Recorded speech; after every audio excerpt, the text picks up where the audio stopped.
Welcome to a live demo of the Convergence Player Acquisition Engine. A player acquisition as a service solution for consumer games designed to draw a mass amount of players per month for free from arcades around the world. It does this by having the virtual game assets compete for the prize tickets against the physical prizes in the arcade. The onboarding ramp is the Prize Nexus in the arcades.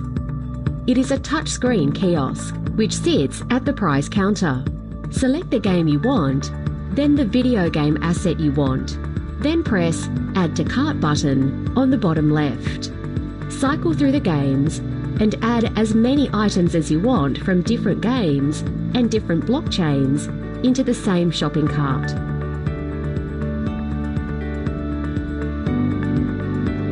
Once you are done shopping, select the Buy button below your cart. This generates two QR codes. The one on the right will allow you to download the Silica Nexus Trade Binder app from the Android App Store. iOS is coming soon. The one on the left will allow you to buy your cart. Once you have the Trade Binder app, use the scan icon on the bottom right of the Trade Binder to open your scanner. Scan the QR code on the left to move the cart to your phone. Press the green Purchase Items button on the bottom. And if you have enough tickets or droids, your items instantly go into your trade binder. Now let's log on to the marketplace from our computer. Go to nexus.silicanexus.com and log into your account. Then check My Binder to see that your items are already there. If you want to trade your assets with other players, just view them and select Make Trade.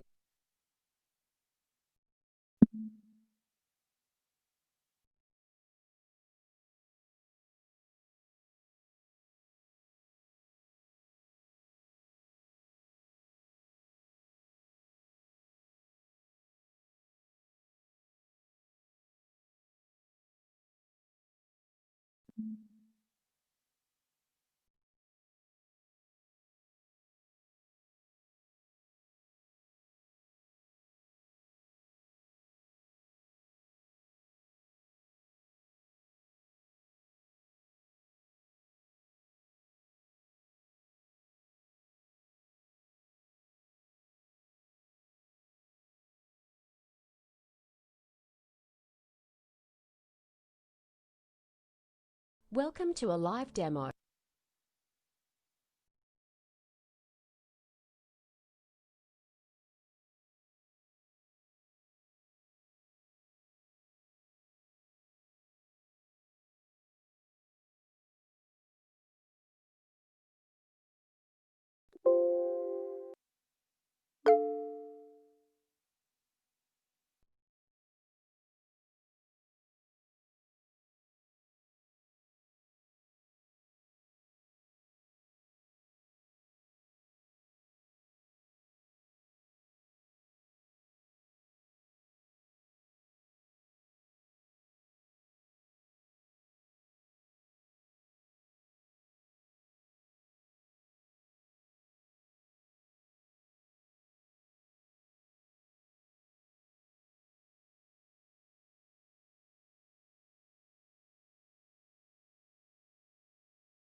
Just told me the Gamer Jive people need till 8:15.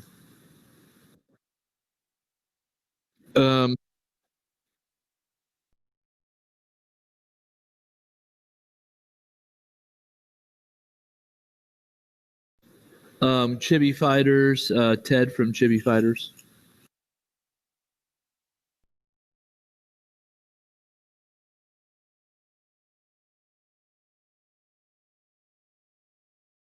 That is correct.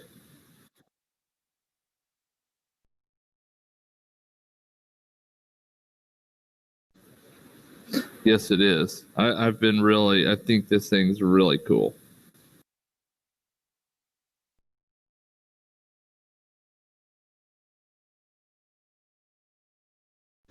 I can't wait to see next year's version of it.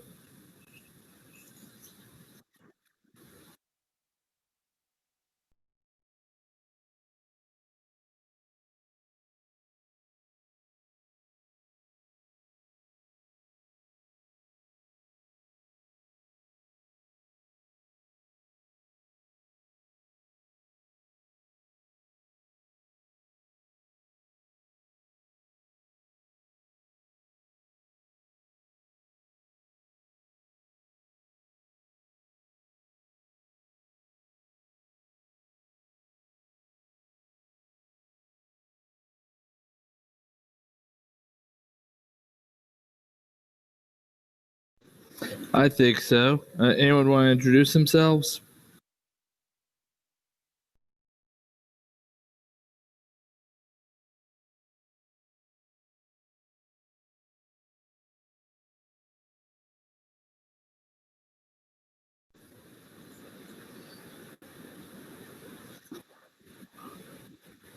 I'm Jared, and I too am a gameaholic.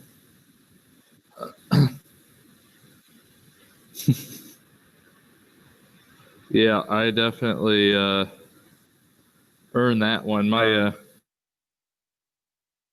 crazy.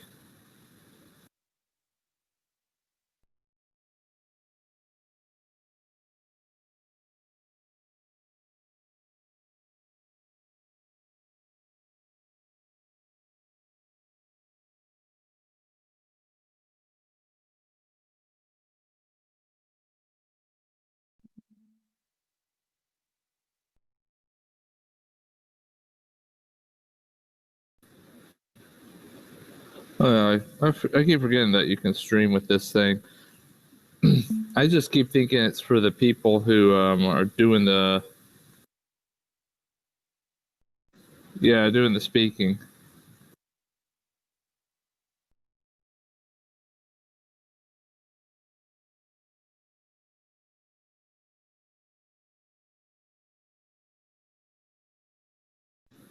Sounds good.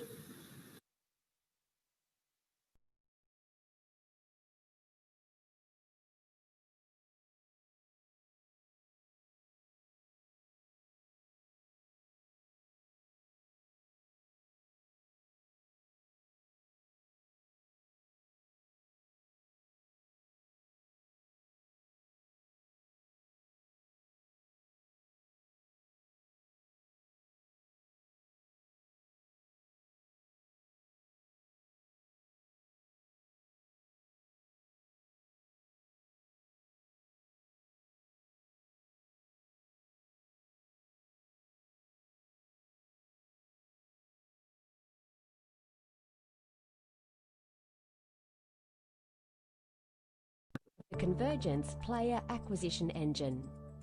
A player acquisition as a service solution for consumer games designed to draw a mass amount of players per month for free from arcades around the world. It does this by having their virtual game assets compete for the prize tickets against the physical prizes in the arcade. The onboarding ramp is the Prize Nexus in the arcades. It is a touchscreen kiosk which sits at the prize counter. Select the game you want, then the video game asset you want. Hey Andrew, I think Then everyone's press hearing your Add player to Cart acquisition button engine on the bottom left. video. Cycle through the games and add as many items as you want from different games and different blockchains into the same shopping cart.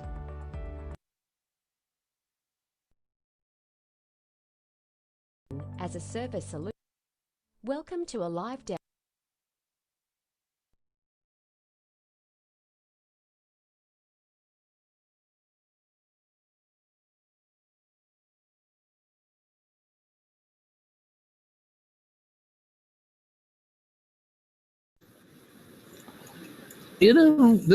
I guess I can give one for me.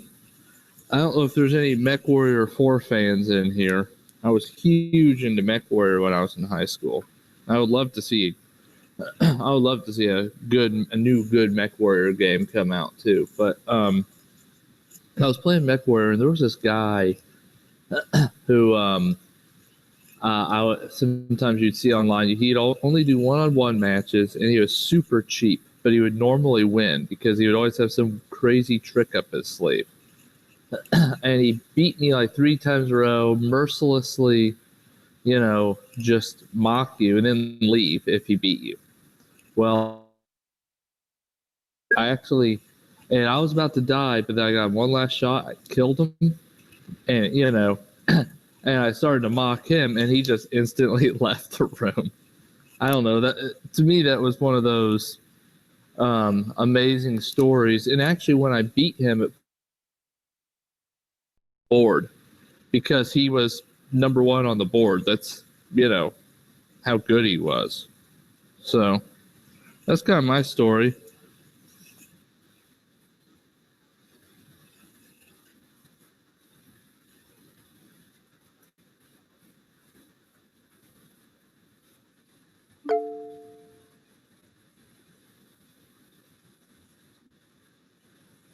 Yeah. Look for it. I think it's going to be neat to see everything that they're doing for sure.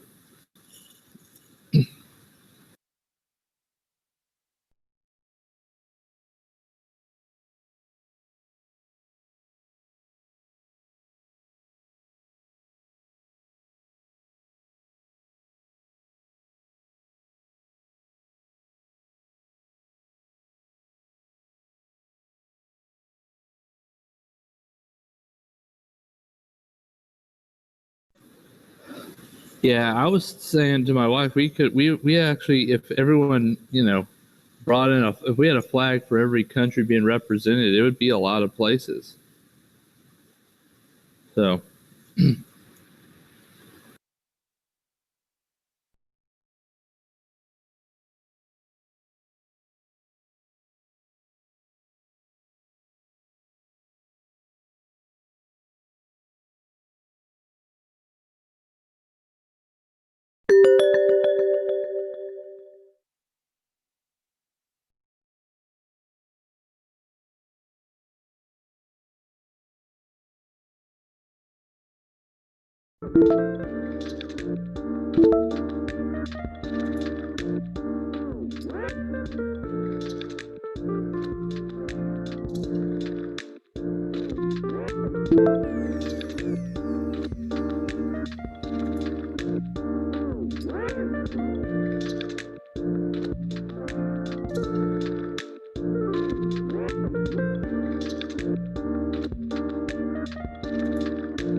Hey, what's up, Eric? What's going on, man? I was jumping by, man. Yeah, thanks for jumping in.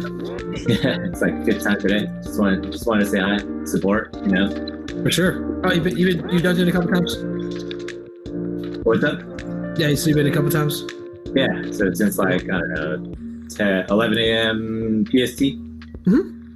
Yeah, just dropped by, watched one of you guys speak, and then, yeah. Very cool. Okay, I gotta re-up here. I gotta get drink. I gotta do the hat. So. Yeah, right on. Oh. Yeah, so everybody in this audio channel, we had a schedule change, and Gamer Jive team is going to be presenting in the wing block. Not yet, but in a couple of minutes.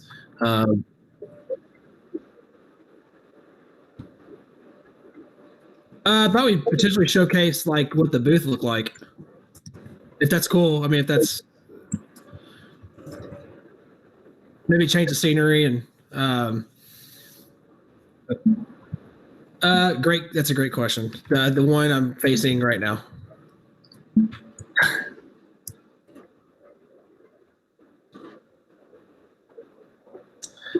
That's a good point. I'll probably stay here. I'll make an announcement and then I'll traffic people in to the wing block here. Yeah, that was a terrible word choice there. Sorry about that.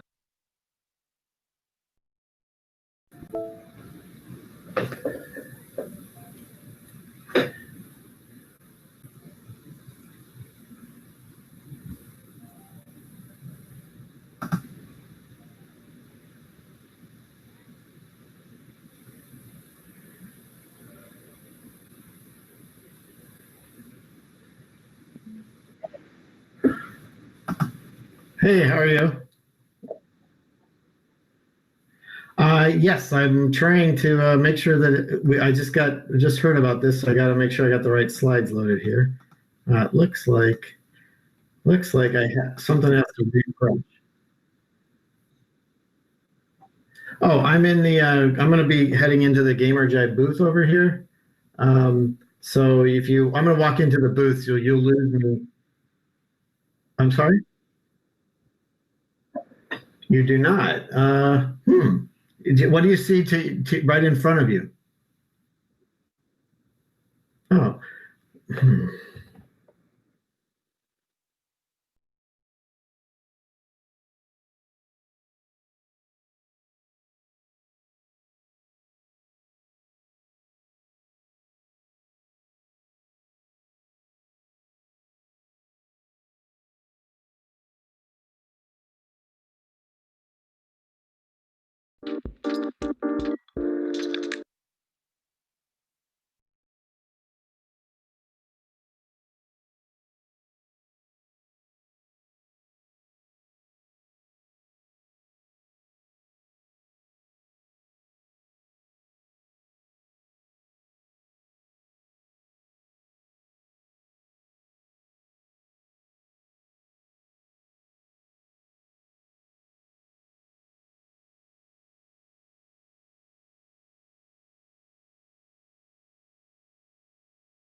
So you can see it now? Excellent. Good. You had me worried. I was like, oh no.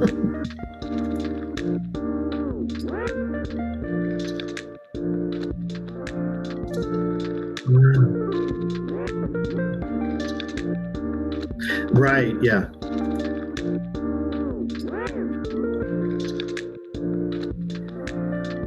Yeah, so I think yeah, actually, you shouldn't have been able to talk to me from anywhere in the room. But some rooms do allow that. And or some rooms you can talk in the whole room, but when you walk into a booth like this, you can't do that.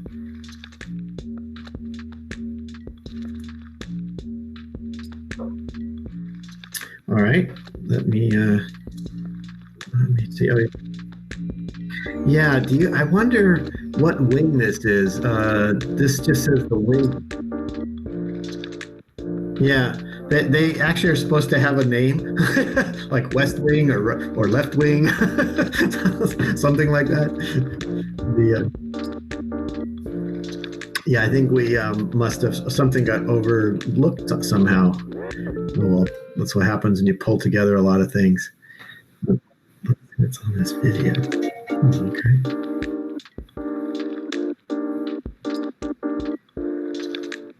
Oh, good. I'm glad you like it. The art team put a lot of effort to try to create something for you guys that you would really fit the theme of the event.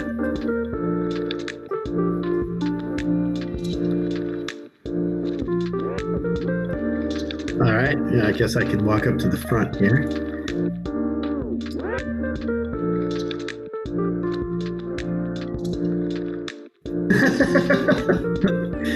Hopefully it's this virtual Pete.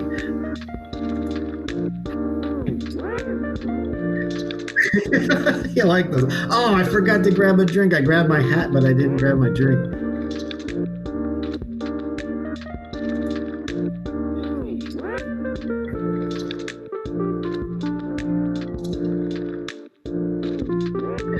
Yeah, I can do that right now.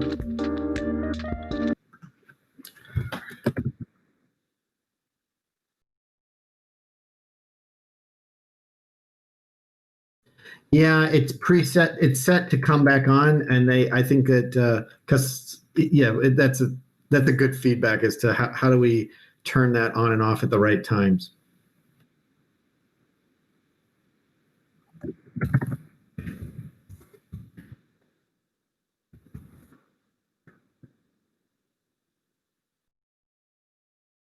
Oh yeah, that's a good point.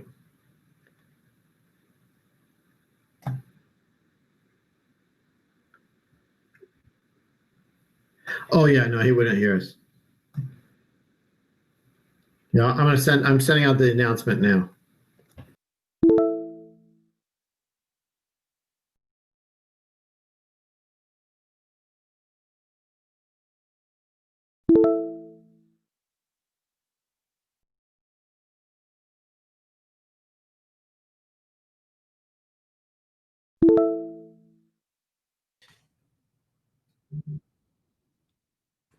Yeah, yeah.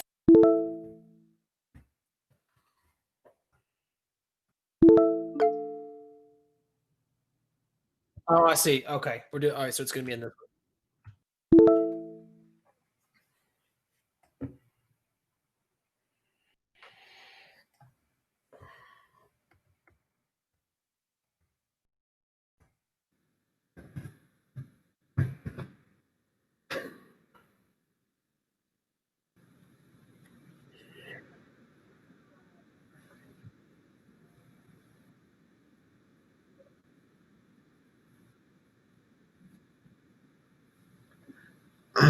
I'm not sure what you mean. I normally I would just tell everyone to click on the slides so that and they could just advance them themselves, or do you want me to share my desk?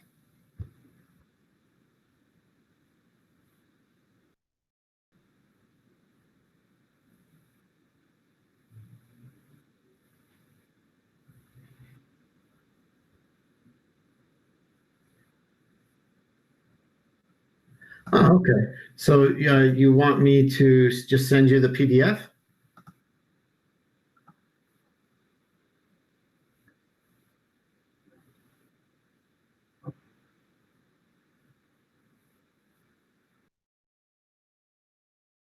Oh, I see what you mean. Yeah. I thought you were asking. I thought you were saying that you wanted to live stream my presentation because you could do that too. But that's okay. I think I can share my screen. Oh, I see. You're going to. Oh, okay. Cool. All right. Well, I will. I see. Very cool. So I'm sharing my screen. Can you see it?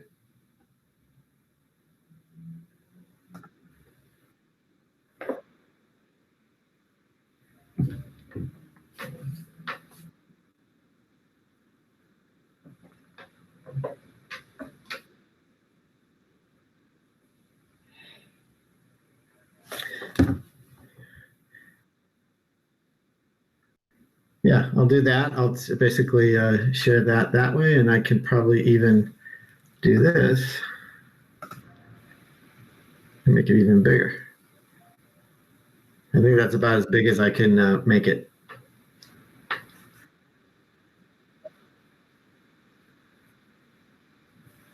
Cool. Let's see if I can. Something else. All right. Well, we'll give. Let me send out one more message, and then we'll get started.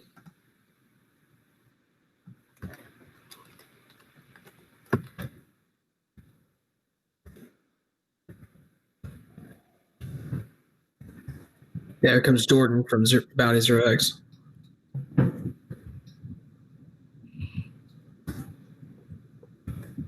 Hey, Jordan.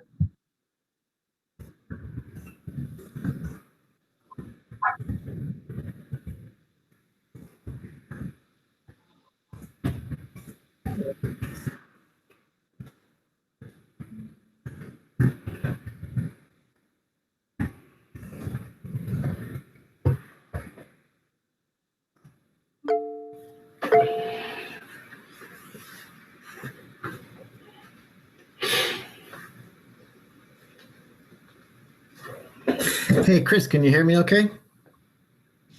Sounds great. Okay, good. Well, I think we can go ahead and get started. Unless you know that there's some other people that are coming shortly, I'll wait for another few seconds. But although if not, we should probably just get started. Yeah, I think this is it. Okay, cool. Well, thanks everyone for joining us. And first, I want to thank everyone for participating in the event.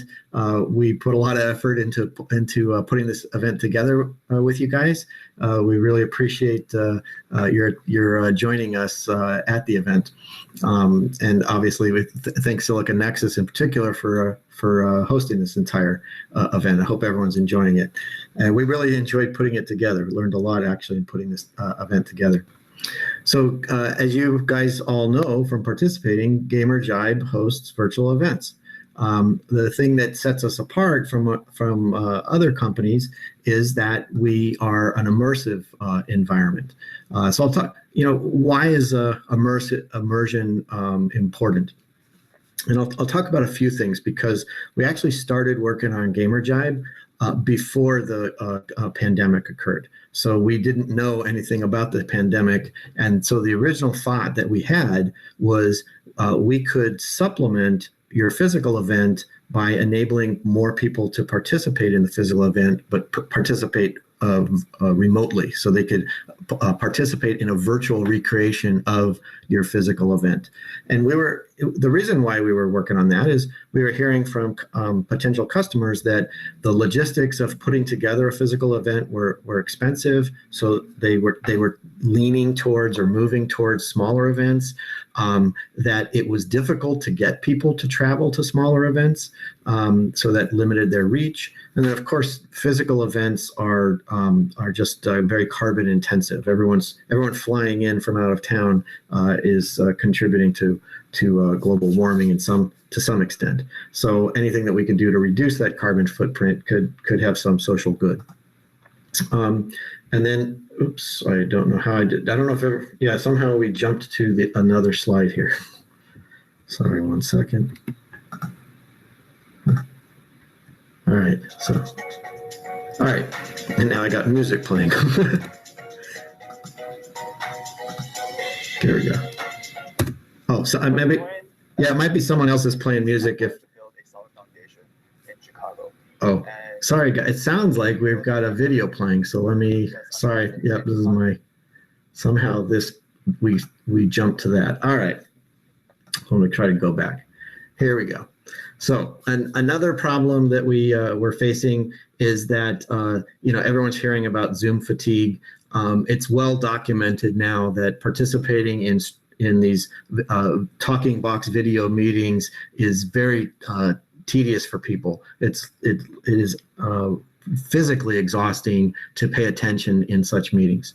On top of that, it doesn't really give you a chance to break out from the regular presentation and go focus on the kinds of discussions that you really are interested in, which often happen around the water cooler, right? In a physical world, people will step out, they'll go get a drink, they can interact with other attendees. But in these virtual events, you're really under the control of the moderator. And then it's very difficult for the sponsors to really think of interesting ways to gamify the experience of going to their booth and seeing and learning about their products. So next slide. I hope everyone is still able to follow the slides. So we've thought about building this platform where we would use immersion or 3D to really engage both the attendees, so increase attendee to attendee engagement, increase engagement of attendees with the content, and enable sponsors to engage better with the attendees. Okay, so the idea is make it more fun, make the event more fun, make it easier to customize the event, make it possible to reach more people, because if it's virtual, anyone can participate from anywhere in the world, and make it possible for sponsors to engage with those attendees more creatively, basically to engage better. I apologize because I'm having a problem where it keeps jumping to the video, and I don't know why. Okay, so why now? Part of the reason why we were working on this prior to the pandemic was there was a real interest amongst how to get the Gen Z better engaged. And Gen Z really is attracted to these kinds of digital environments and digital events. They've literally grown up with digital devices in their hands from the time they were little kids. So they're very comfortable with digital interaction, and they're very comfortable with interacting in these immersive worlds. So we actually hosted a couple of events earlier this year, back in January. Again, well before the pandemic, we were focused on events that could extend something that you might be physical. So we were looking at, we started this particular one with the Chinese lunar event. And we invited some influencers to come in and talk and essentially host or talk about what was going on in the event. And that was very successful. So this one shows one of the influencers that we invited, and you might recognize this gentleman here. Chris Reed was actually one of the first influencers to host or really host a discussion or a podcast on our platform. So we created this immersive environment. These are just some examples of some of the capabilities. You guys have experienced this yourself. You've seen the ability to have custom branded booths. You've seen the ability to embed presentation slides and videos into the booths.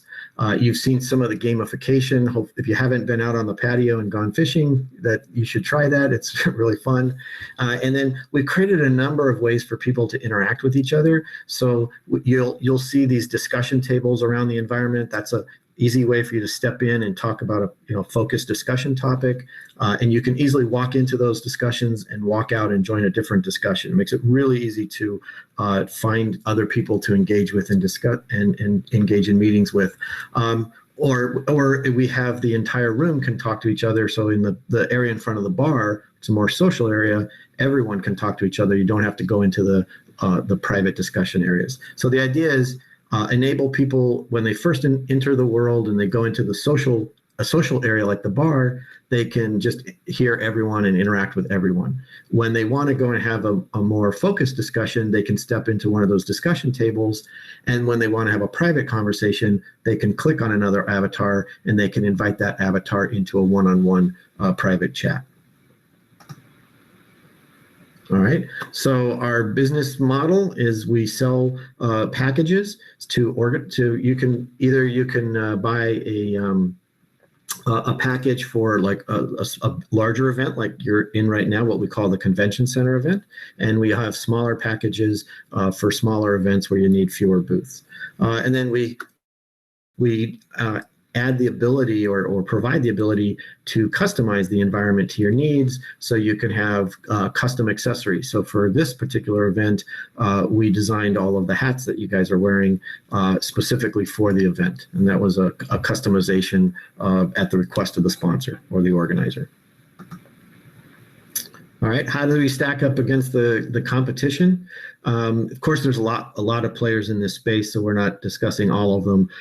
But compared to a standard Zoom, the real advantage of Gamerjibe is to be able to have this 3D immersive capability, and the advantage versus other groups like Meetup, we can directly do things such as directly host the event on our platform, and we are entirely a browser-based solution. So that's particularly important. There are other groups that are doing immersive type solutions, but they don't allow you to host it from to participate from a web browser.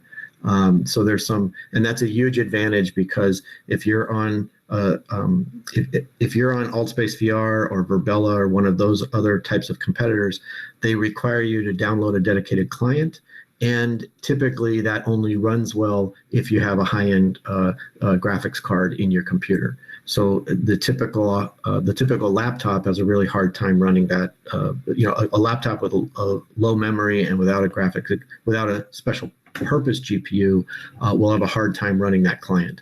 So Gamerjibe is much more accessible to a broad group of people because you can run it on a 4 GB laptop from your Chrome web browser or your Firefox web browser. We were at least early to market with. I think we're first to market with a browser-based solution, and definitely early to market with an immersive solution. We think and we hope that you guys agree that it's an engaging and fun environment, and we hope that you found it easy to use. Some of the other things I'll just point out is on the behavioral analytics. We've got the ability back on the database side to actually track where every avatar goes in the environment. So we know who registered, we know who physically entered or who actually entered the environment, and then we know which booth they went into. And we're building in the ability to track which slide decks they interacted with, did they follow any of the URLs in the booth to another website, and how many other avatars, how many other attendees did they interact with. That'll really give sponsors detailed information about how attendees are engaging with the sponsor's content, like which content they're engaging with and which content they're ignoring. Okay, so this is our investor deck. So I'll talk a little bit about our business plan. We started back in April was our first real event where we invited a lot of people. And frankly, the April event was a bit of a disaster. We were expecting about 50 people. About 150 actually registered at the last minute and tried to log in. Because we had expected such a much smaller number of people, we didn't anticipate that we'd have a problem with 150 or more than 50 logging in. And so the event crashed, or the event appeared to crash. And so to some extent, I thought, this is a disaster. We've got all these people who are trying to get in, and the event crashed. But what we didn't realize was that the first 50 people who got in, everything went fine. So they had a fantastic experience. It was a real learning. I'm sharing this because it was a good learning experience. We didn't properly anticipate how we're going to have to support that customer, but we learned a lot from it. And as a result of what we learned, we hosted an event less than a month later that was about 5 times larger. We had about 200 people in the environment at any given time. A total of 1,500 people registered, and that event was over 5 days. So when we compare what we did with the April event to what we did with the May event, there was a quantum leap in terms of both performance of the environment and capabilities of the environment and the experience of the users. So we're focusing that now on repeating those events. So for example, that April event that we did that didn't work out too well, we've actually repeated that event since, and every month that event has grown in terms of numbers of participants, as well as new features that we add to the environment for that event. As you guys can tell, there's been a lot of live streaming of this particular event, the Run for the Unicorns event. So we're really working now with influencers to support live streaming of these kinds of events. So what's on our roadmap? Back in March, April, that was that first pilot event. Back in May, June, we hosted a much larger event. We've now really bumped up the number of events that we're doing per month. And so we think we're on good, we're on track to raise seed funding later this year based on, and we've gotten a lot of good customer traction, and we've started to bump up our revenues every month. And we've demonstrated that our technology platform can both meet the customer's needs, and our technology team has really made tremendous progress in terms of being able to add new capabilities at every event. Right. So at every event, our goal is to either bump up performance in terms of faster response time and greater numbers of participants that can join, or add a new capability, or both. And in this particular event, we've done both.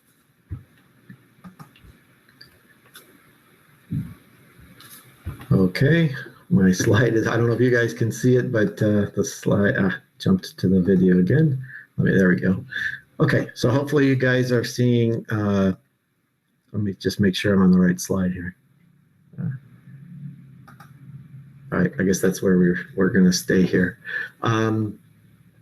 Okay, so in terms of fundraising, I'm going to skip over these slides. If anyone's interested in talking to us about the business model or our funding, our fundraising, be happy to do that with you separately. But I want to get to a couple of slides at the end of this presentation that just show more things from the environment. Let me. I'm sorry, I couldn't hear your question. Oh, yeah, we can share that. We're going to be raising $500,000 before the end of the year, but we have plans to raise additional funding. And that's I can share with you the fundraising plan separately if you're interested. Unfortunately, there we go. Okay, so I'm going to just go quickly because there's a lot of these kinds of slides, and this was just illustrating some of the word of mouth that we're getting. It's been very good. A lot of people, basically, people have really enjoyed participating in the events, and we've had our customers go on social media and make posts about what they enjoyed about our event and how we helped them solve particular problems. And some of them were quite noticeable. So the esports event that we did back in May was really successful. As part of that, we had a booth with the with the Marines, and that was for part of their recruiting purposes. And as a result of that event, as a result of their posting on social media, their comrades in the U.S. Army saw what they were doing, and they hosted a dedicated event just to recruiting for the U.S. Army. So this is just examples of how we solve customer problems. That's led to those customers posting, pretty nice reviews of our product and our events on social media, which in turn has led to a number of customers contacting us for their own events. We've got a number of testimonials. We won't go over that further. I mostly want to show you some other pictures from the other environment. So this is an example from Founders Night Out. So it's a different environment. This is what I call the converted loft environment. A lot of brick and a lot of wood and a lot of glass. And we have a number of topics in there related to startup, basically starting up a company. So, some of the discussion topics are things like raising capital. Maybe you're looking for another co-founder. Maybe you're looking for help with HR issues. So you can find discussion topics on all of those things. And these are sponsored events. So the sponsors are typically service providers who are somehow supporting the startup ecosystem, right? So we've had companies who are doing HR, we've had companies who are doing accounting, and we've had companies that are like the banks that make loans to startups. So those are all examples of the kinds of people, the kinds of companies that are sponsoring these Founder Night Out events. And this one has now been so successful that they have basically they have a regular recurring event with us now. We do this every month. If anyone's interested in joining and learning, you just send me an email. I'll happily send you an invite and put you on the mailing list for those Founder Night Out events. It started as a physical event in Chicago. It's now obviously that all the physical events were canceled after the COVID-19, and even now Chicago's been slow to open. So we've actually replaced the physical event with the virtual event. And that has expanded it. So now people who are outside the Chicago area have started to participate. And we will eventually go back and do a combination of physical event and virtual event. This is showing a couple of us talking around the table. So this is an example where you can get 3 people into a private conversation. So even though we're in the general area, by one of us clicking on the other 2, we were able to invite them to a private chat and hold a focused discussion. These are just people standing out in the general area talking. In this particular case, this is the Geekleets booth in the background, and everyone was just talking. But this is the Hitmarker booth in front of us here, and everyone's just in front of the booth talking. More examples. In this case, people are in the booth, so they're talking to each other within the booth. So, and the whole idea behind GamerJibe is to try to separate discussions so that you are not overwhelmed by too many people talking to you at the same time. When you walk into a booth, now you can hear the people who are in the booth, and the only exception to that would be if people broke out into a private discussion. If you leave the booth, you can no longer hear the people that are in the booth, but now you can hear the people that are in the general area. So if you want to have a more private discussion, you can either join a discussion table. Typically, anywhere from 2 to 5 people join a discussion table. And if you want to have a one-on-one, then that's when you would click on someone else's avatar and invite them to a private chat. Okay, just some more examples. This is that U.S. Marines. It was an extremely busy booth. They got a lot of traffic through their booth. I'm sure in no small part because people wanted to see those uniforms. We put a lot of time in building these uniforms, these uniformed avatars for them. This is an example of where Chris actually was essentially doing podcasting from the environment. So the people who are talking or on Chris's panel joined the environment. They were able to walk around in the environment and then share their video. And Chris interviewed them and hosted this panel and then this entire thing got broadcast onto YouTube. This is an example where several of us. Okay, well, hopefully that's working out well. This is an example where a large number of people gather around one of those high top tables.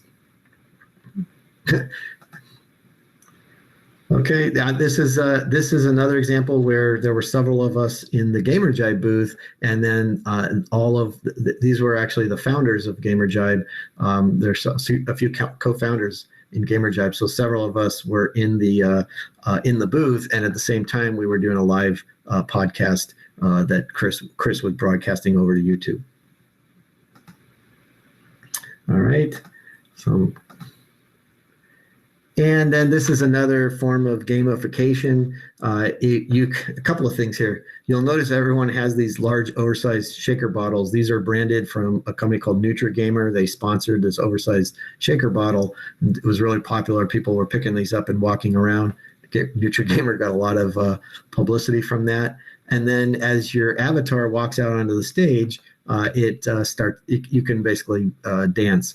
So we had a number of people, some of whom were directly affiliated with GamerJibe, others were volunteers, and others were unrelated, just walking up here and socializing with each other through these dancing avatars. I'm pretty sure that's enabled, so if you guys haven't discovered that yet, you might want to go and Yeah, we had it for the VIP party, and then for the speakers, for the purposes of the panels, it's not on there right now. So. Okay. And then this is just another example. This is an example where we wanted to create a theme. This is for the University of Hawaii's orientation, and so it's a it's a technical engineering school, but it's located at Hawaii, near the beach. So we wanted a combination of a Hawaiian theme in a high-tech atmosphere. So just some of the things that we did was, since it's a university, there's no alcohol bar, it's a juice bar. So you picked up these juice drinks, like pineapple drinks. Everyone got a lei when they entered the environment. So instead of a hat like we're using for this environment, we had a special lei that we gave all of the avatars, and then it was decorated with tropical motifs, so lots of palm trees and flowers around the event. So this is just an example of how you can customize an event to your particular theme or your particular needs.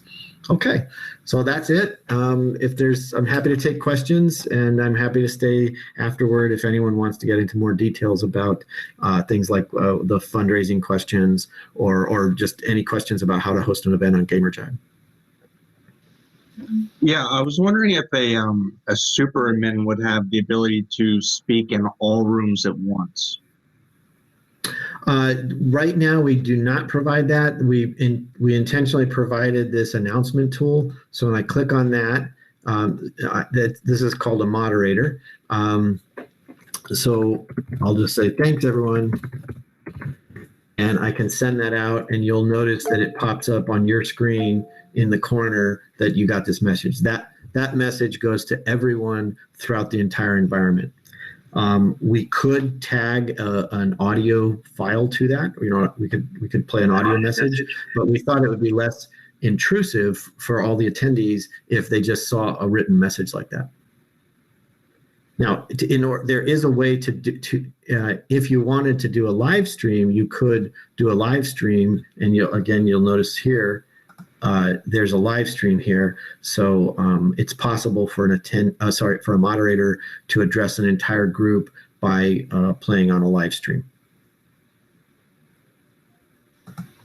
Okay, cool. And like you showed that you had a bunch of people in there, like Marines and at Hawaii University. Like Run for the Unicorns is crypto. What percentage of crypto to non-crypto have you been hosting? I honestly think this is the first. I could be wrong, but I think this is the first event that's specifically focused on cryptocurrencies. Oh, okay. It's interesting because it's actually a perfect fit, kind of the way I look at it.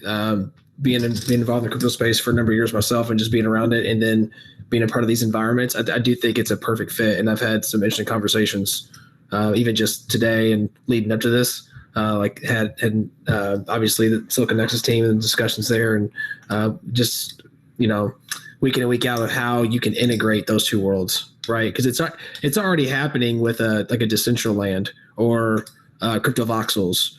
And and Upland, I believe, is another one, right? So, but it's more of a focus on just events here in that kind of niche.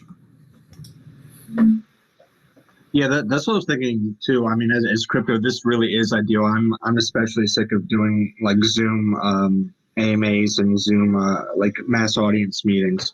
Have you considered like maybe possibly adding a tip bot into this, and then you as GamerJive take a small percentages of every tip.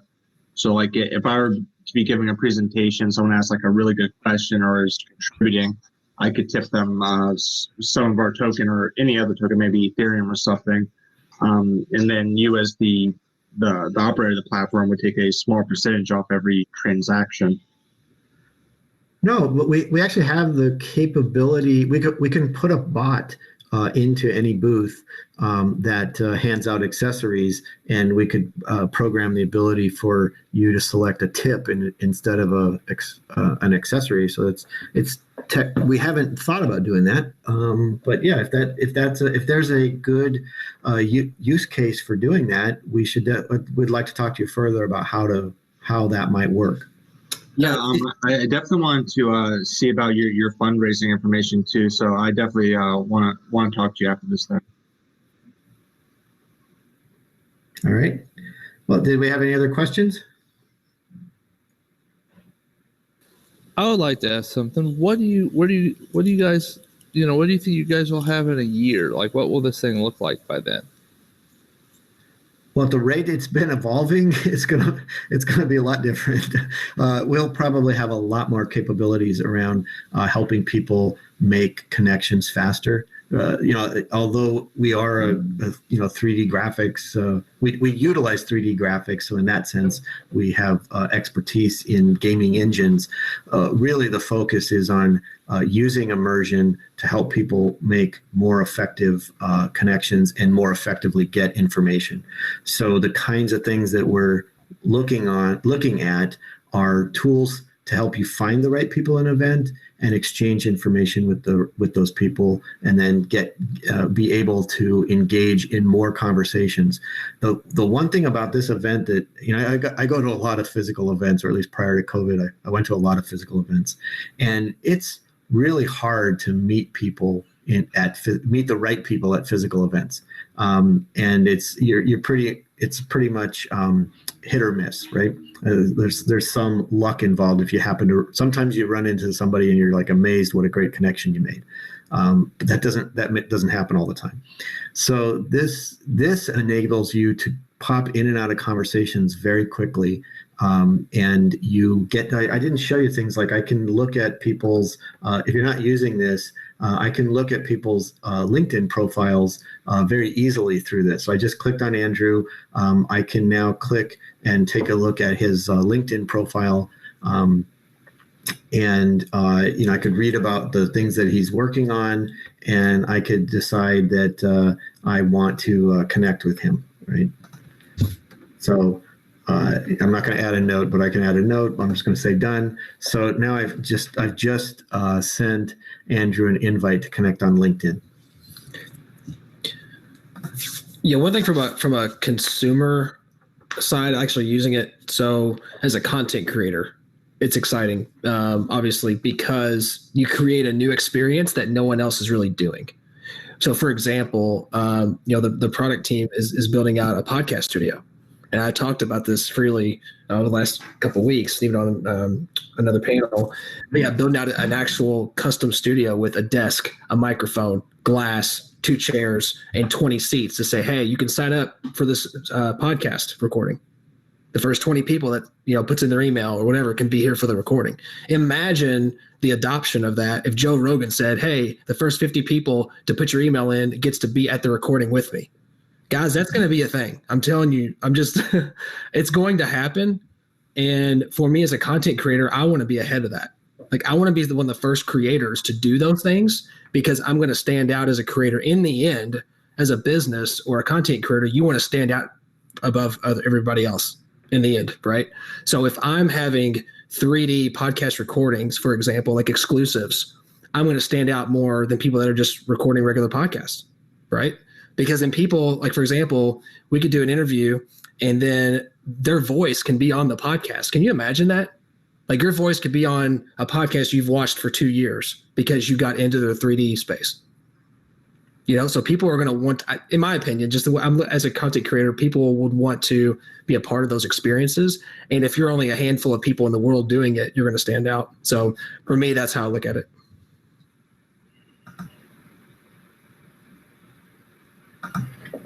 Yeah.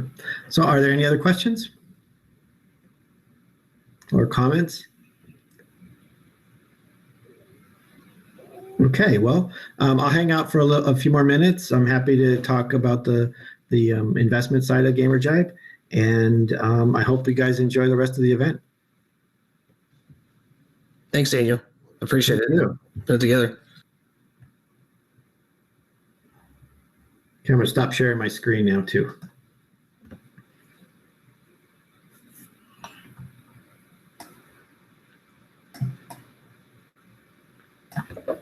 Okay.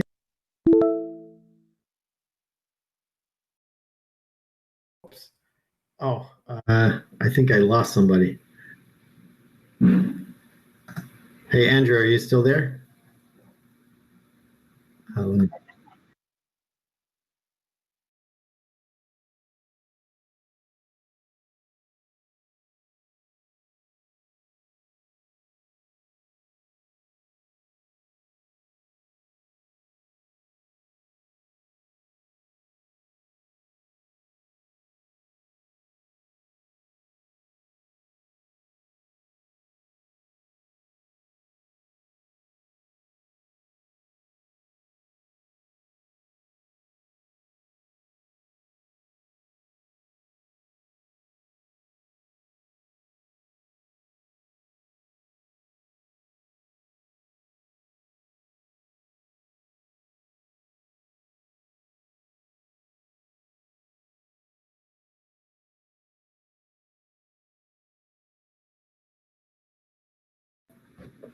Hi, Andrew.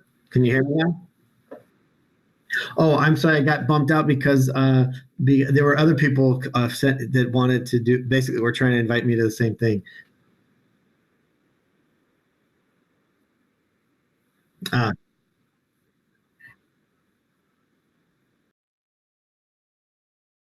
yeah, I think we're going to try to raise 500,000 quickly, and frankly, that it's because we think we can based on what other investors have told us.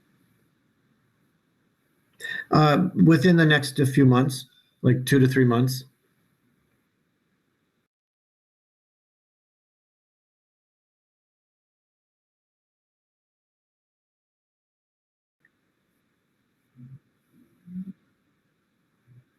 Oh, well, we should definitely talk.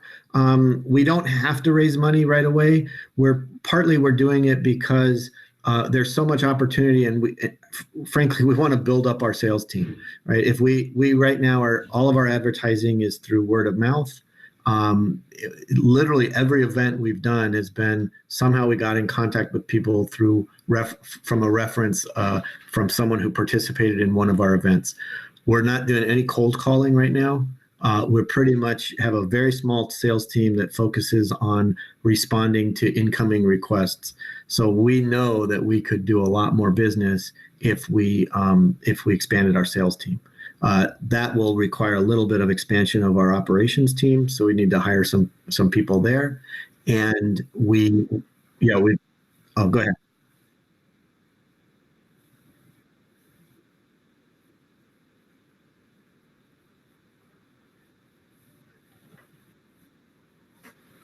Yeah, well, let's keep in touch because I think what will happen is we're going to raise between 250,000 to 500,000 from like a family office type investor.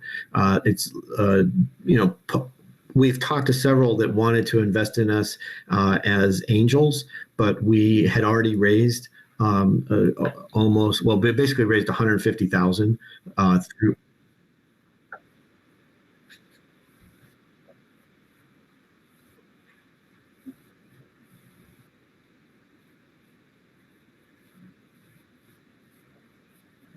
Excellent. Well, good. I mean, like we'd love to. I'd love to learn more about what you guys are doing in terms of investment rate. Do you have like a prospectus on your fund?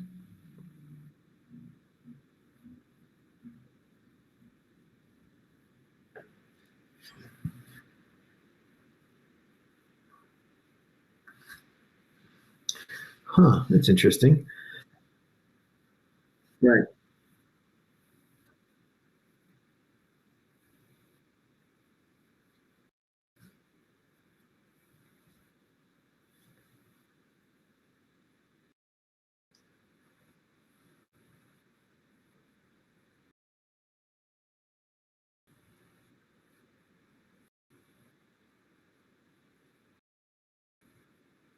Yeah, no, well, thanks a lot. And I sent you an invite on LinkedIn. So, great, good. Then, yeah, definitely we want to keep in touch. And I'll ask Chris Reed to get to point me to the videos when they're ready. Yeah. Hey, thank you very much. Bye bye. Just, oh, okay. So I know that like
Welcome to a live demo of the Convergence Player Acquisition Engine.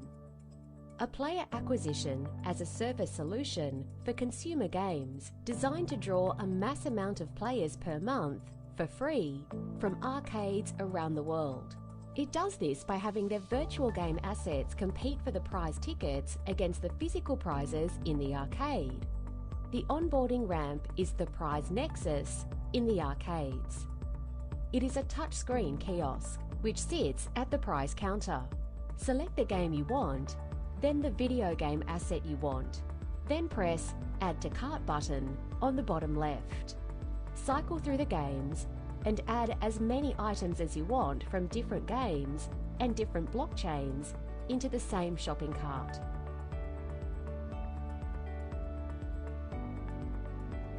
Once you are done shopping, select the Buy button below your cart. This generates 2 QR codes. The one on the right will allow you to download the Silica Nexus Trade Binder app from the Android App Store. iOS is coming soon.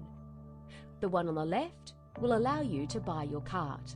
Once you have the Trade Binder app, use the scan icon on the bottom right of the Trade Binder to open your scanner. Scan the QR code on the left to move the cart to your phone. Press the green Purchase Items button on the bottom.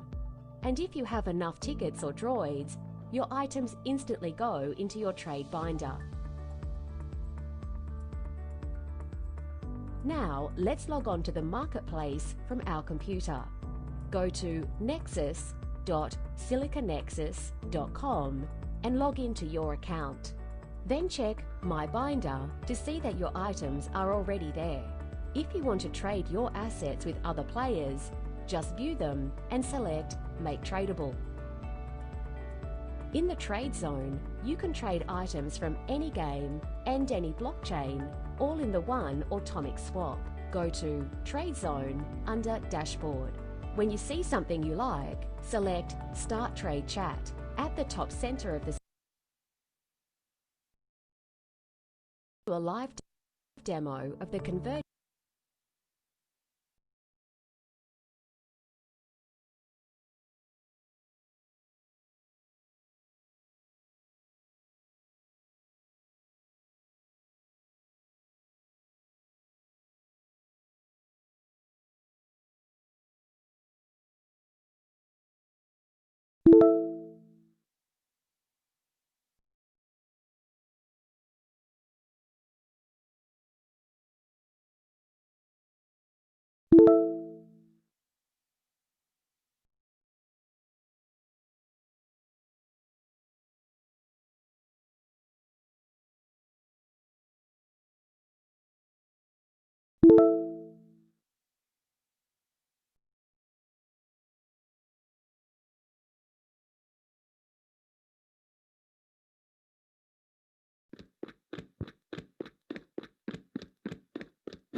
Welcome to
I'm up. I'm not really chipper. I'm trying to stay awake here.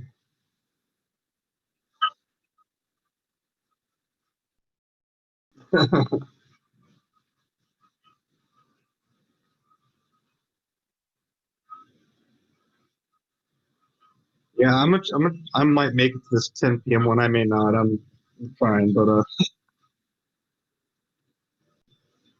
no, I think mine's tomorrow at 6.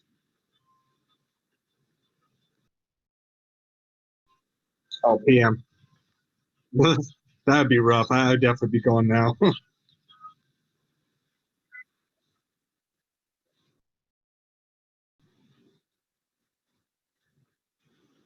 Yeah,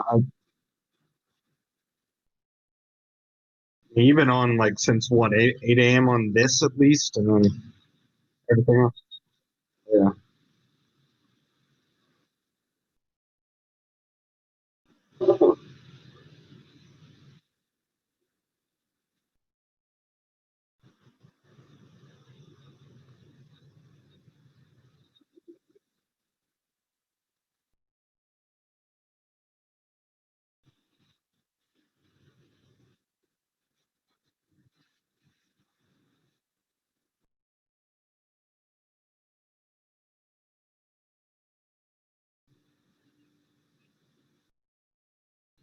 he's just silent treatment.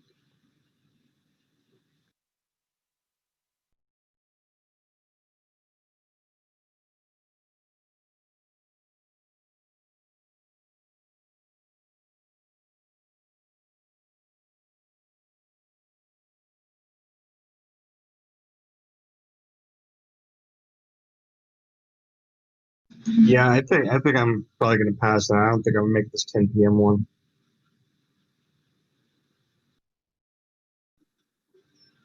Yeah, I know it will. That's why, as long as I'm still here.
Hello, how are you doing?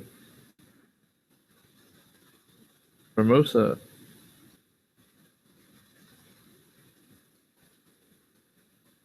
Our next panel is going to start in about 20 minutes.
All right, everyone, we'll be getting started in about 15 minutes.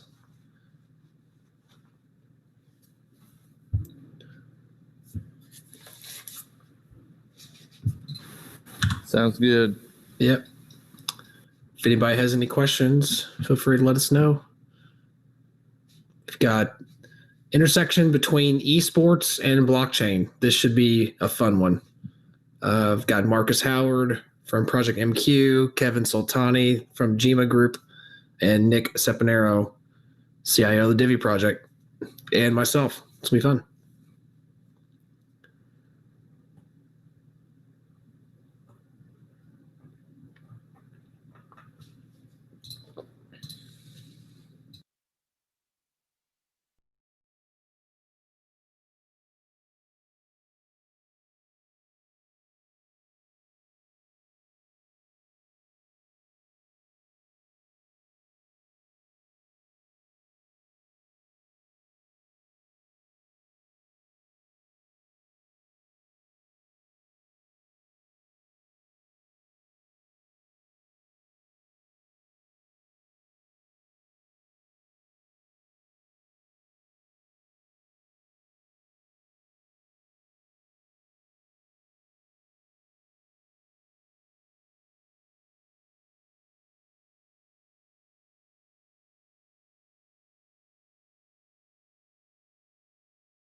Hey, Maxwell.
All right. We got about 10 minutes. Looks like Kevin's here. Kevin, you want to come on stage? And I see, I think Nick just walked in too. Or jump on stage, either way. What's up, guys? There's Nick. He's back. Yeah. Hello. Can you hear me? Yeah. Sounds good. Hey, Chris. How you doing? Nick, how you doing? Hey, what's up, Kevin? Great. How's everybody? We're doing good. So we'll get started in about 10 minutes. So Kevin, a little lay of the land real quick. Bottom left-hand corner, the mute, unmute. You obviously know that. Share video is 2 icons from the left, the little globe. Mm-hmm. If you click that, then if your camera is on, it'll share your camera. Great. And then bottom right-hand corner, you click the video icon or the camera icon, and you'll see all of our video up. Let me pull mine up real quick. I'll leave my headphones on, sorry. There you are.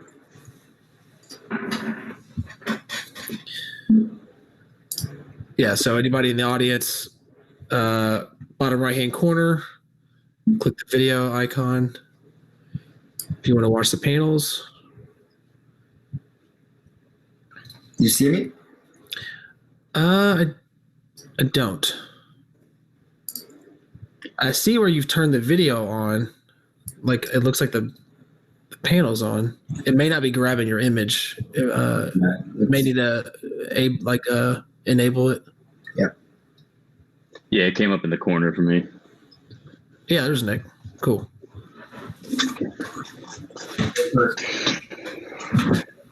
There he is. Hey. So we're not going to use StreamYard. We're doing like this, yeah. We've got a stream going out to YouTube on the Silicon Nexus YouTube. So all of this is streamed straight there. Got it. Mm-hmm. All right. Yeah. Yeah, we're gonna have to get like a zombie to record the midnight one.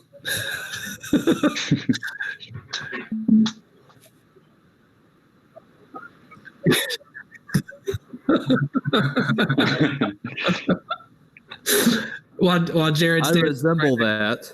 I was gonna say he's right next to you virtually too.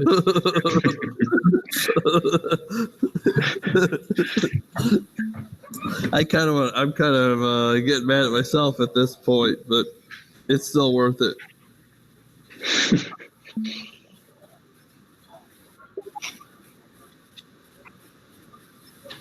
It really is. Always private true. somewhere.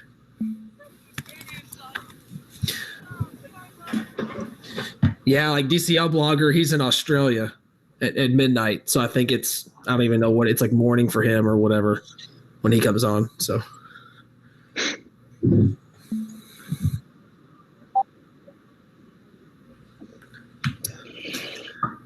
think we're audible. I think we're just going audio. And in our cameras, but I don't think we're sharing anything. Guys? I have nothing. Yeah, I'm just No. All here good. for the conversation. We got plenty to talk about. I got a list. So y'all know me. So I got myself a list. I'm a list guy too. I have 2 notebooks on my desk all the time, just filled with notes and tasks to do all day. Yeah, it's like it feels Man, if I don't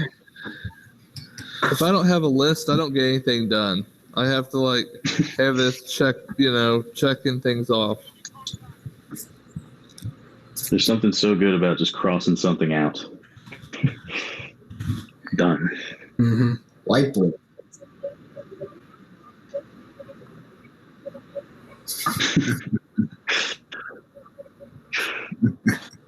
I made a list checking twice joke earlier today. That's good. I'm glad people are still using that. It's funny.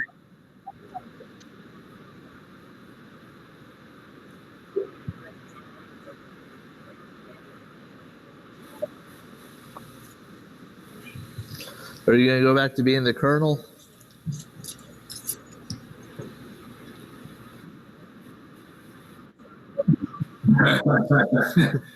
By the time you go to bed, you probably will have a beard.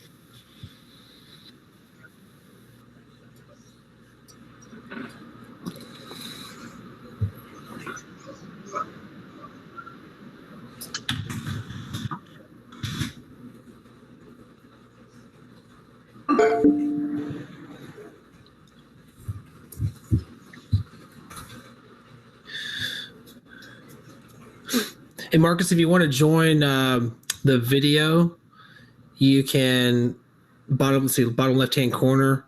You have the mute unmute button, the deafen button, and then you have share video. Looks like a globe icon, and it should grab your video. And then bottom right hand corner, you'll click the camera icon.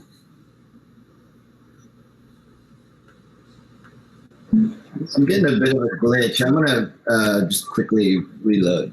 So give me a second. Yeah, here we go. Cool. Here he is.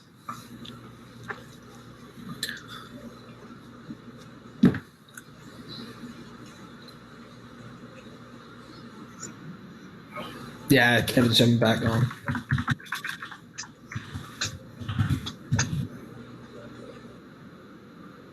Good, how are you? I'm an hour south of Tampa. I was in Tampa until people stopped going to the office for work. And so now I'm just here in Parrish, just watching the grass grow. Okay.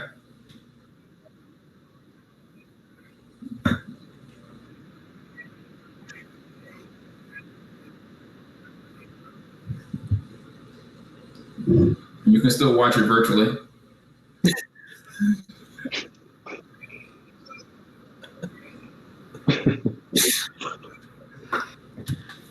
I didn't know that they had officially canceled Cup. This doesn't surprise me, but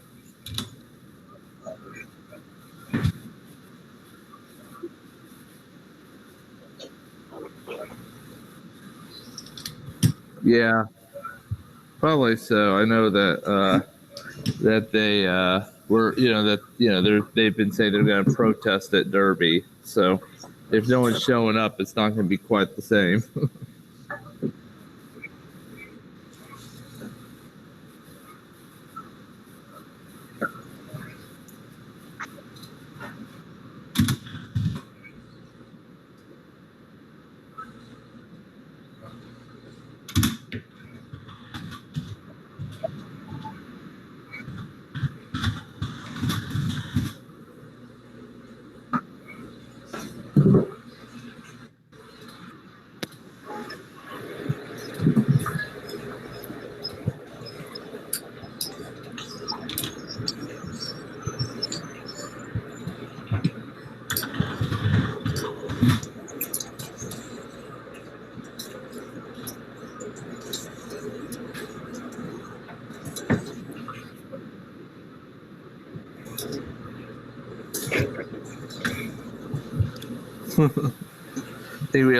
I think the whole world could use a mint julep right now.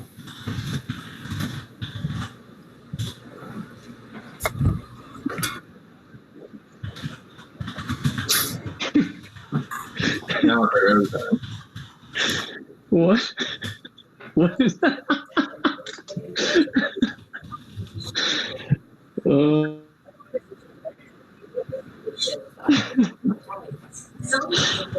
You got me on that one. That was hilarious. That's good. Around the world. And as for the price against the physical target in the arcade, the onboarding. What a wild year. What a wild year. It is a touch screen kiosk. Then the video game aspect you want. Then the games. And I think that was me. Sorry. And different game shopping cart. It's all good, but someone else started it.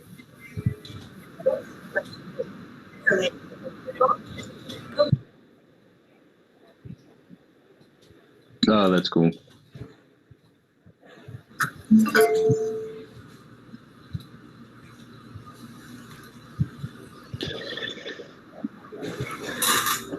All right.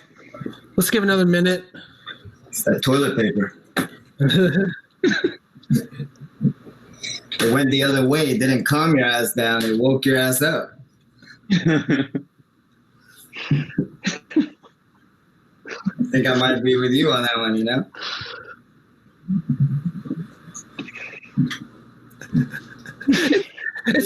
It's been a long day.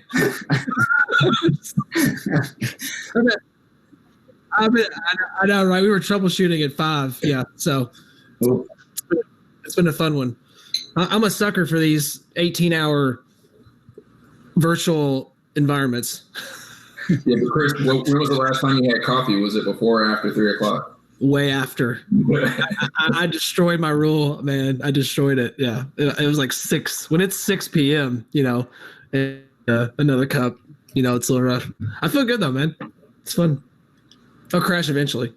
Mm. Can't crash till tomorrow. So we have a second. Yeah, right. Exactly. Yeah, 100%. So go hang out with Marcus. Put together my fishing rod. Yeah.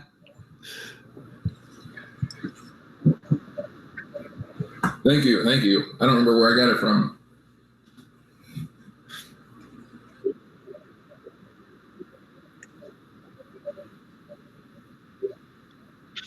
Yeah. Superdog flew it in.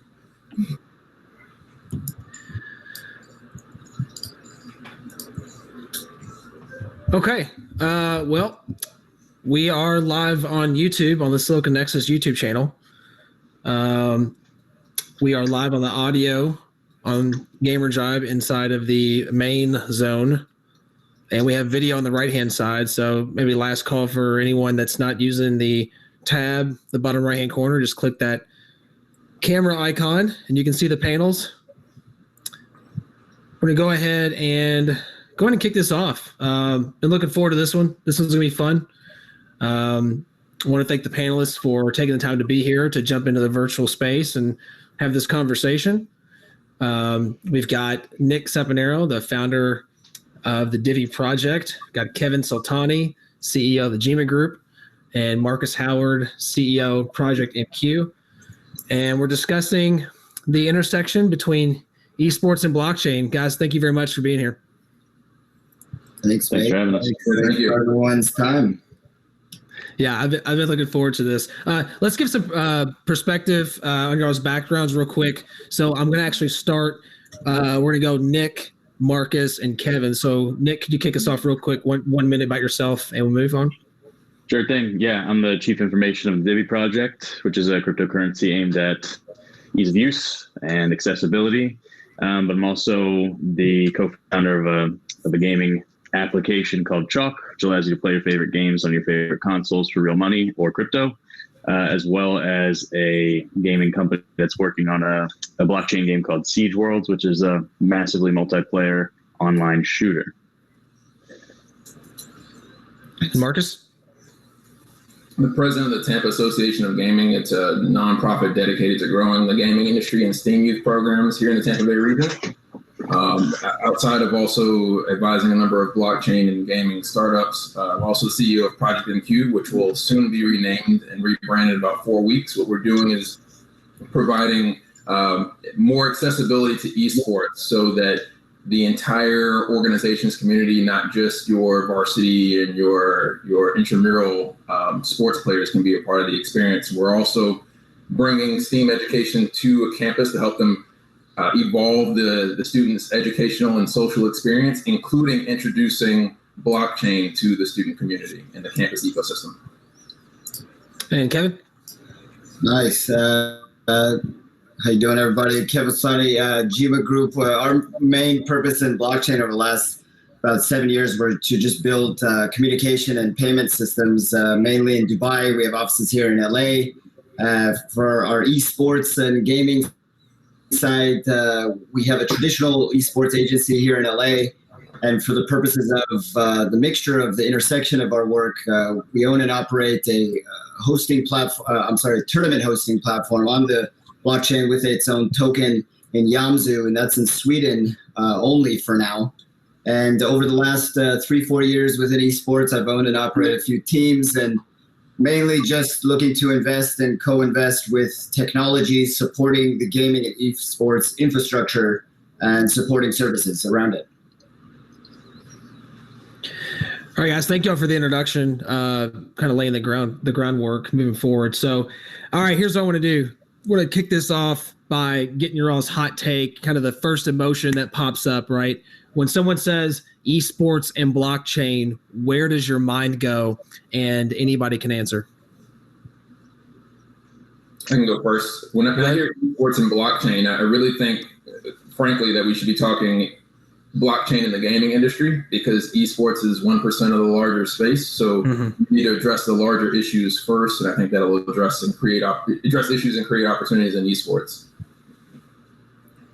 Yeah, spot on with what Marcus said. And if we are going to just tie it in with esports specifically, what's exciting that we've seen with the blockchain and what comes up for us is anti-fraud, hacking, cheating, and all of those that are kind of low-hanging fruit that the blockchain could easily solve, but also on the digital asset side for what can be for esports crowdfunding, what that may look like on the investor side is quite exciting as well.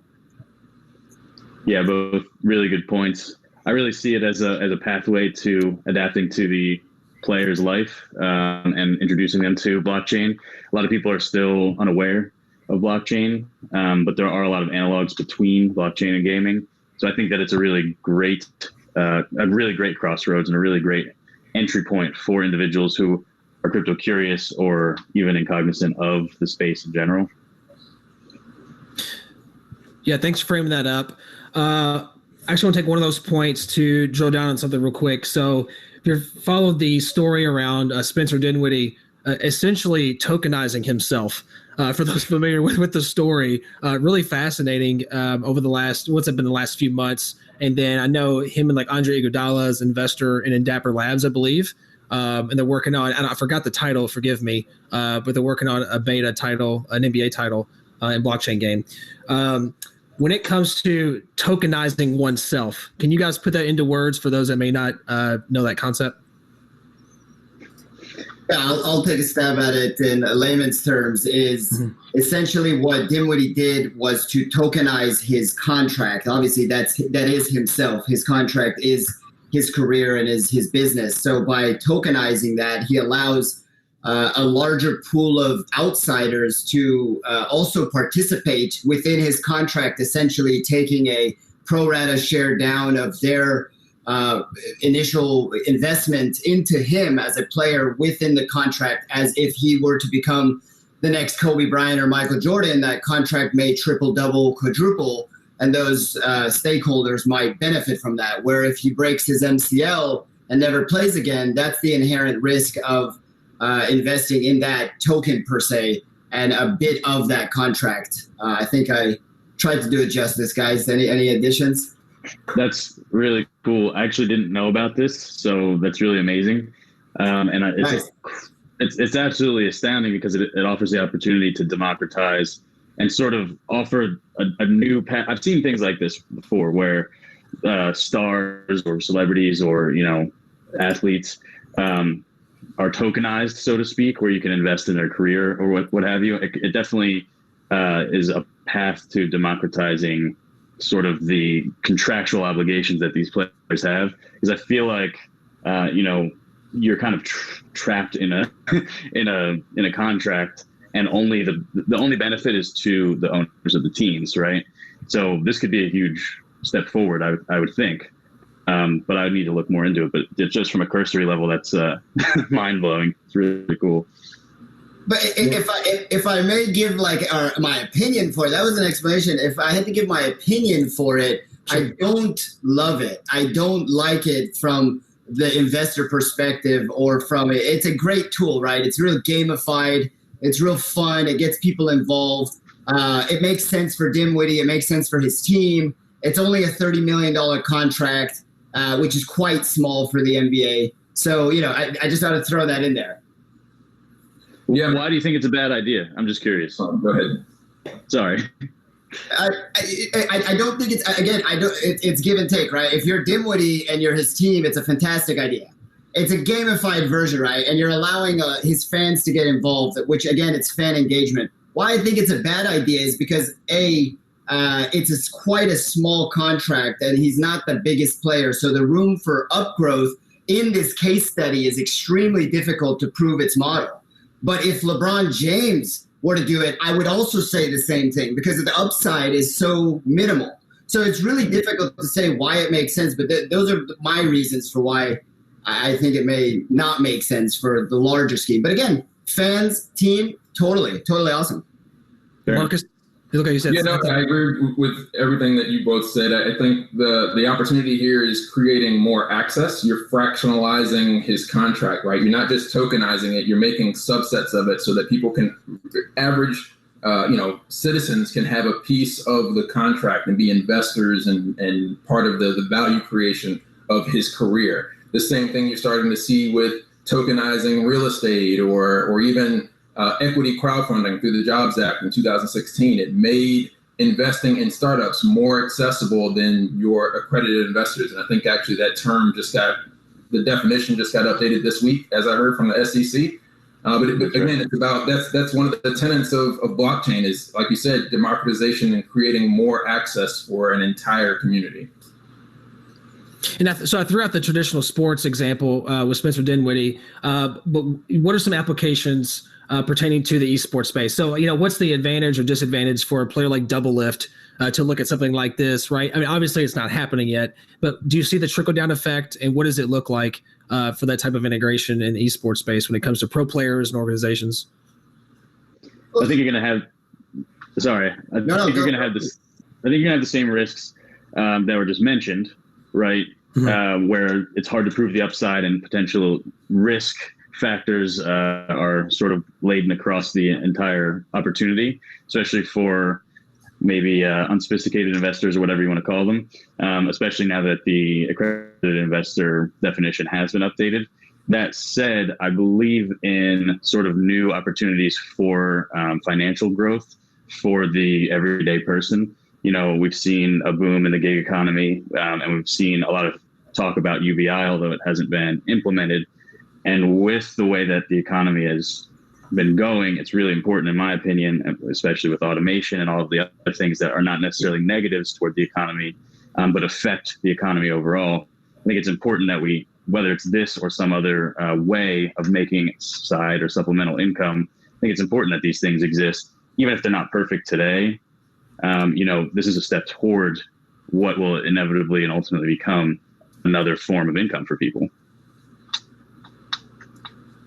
I think just to get, because you said it with the Doublelift specific example, for anybody that might not know, he's one of the biggest League of Legends players in America and has been for better half of the decade. And that's pretty rare for esports. So it's funny you said that, because if anybody could do it, it would be the Doublelift, right? And everybody loves in the crypto community or in the blockchain community, for both sides of the technology and the asset, the digital asset itself, is the non-fungible token side. It's everything becomes non-fungible in this world of digital assets when it pertains to something like the Doublelift example. And the funny thing about the Doublelift example is that he might be better suited to take advantage of these things because of the digital world, A, B, the nature of esports, nerdiness, technology driven. So the fact that things like collectible cards, where it looked like in the digital world, that's a very easily type of morph for the digital world, and that's easily tokenized. And then you could go on and on with like the tournament platforms, like we all know, where you can gamble or play with tokens themselves. But like you said with the Doublelift, compared to the Dimwitty example, Dimwitty might not be able to do like the collectible items because no one really wants his card, whether it's on the blockchain or not. Whereas Doublelift, that's a really exciting product that hasn't been utilized. Yeah, how do you see that playing out? I mean, like again, Doublelift, has an NFT, a card of himself. I mean, how do you see it? I mean, will that play out? I mean, will esports pros have that in the near future? What is your all's take on that?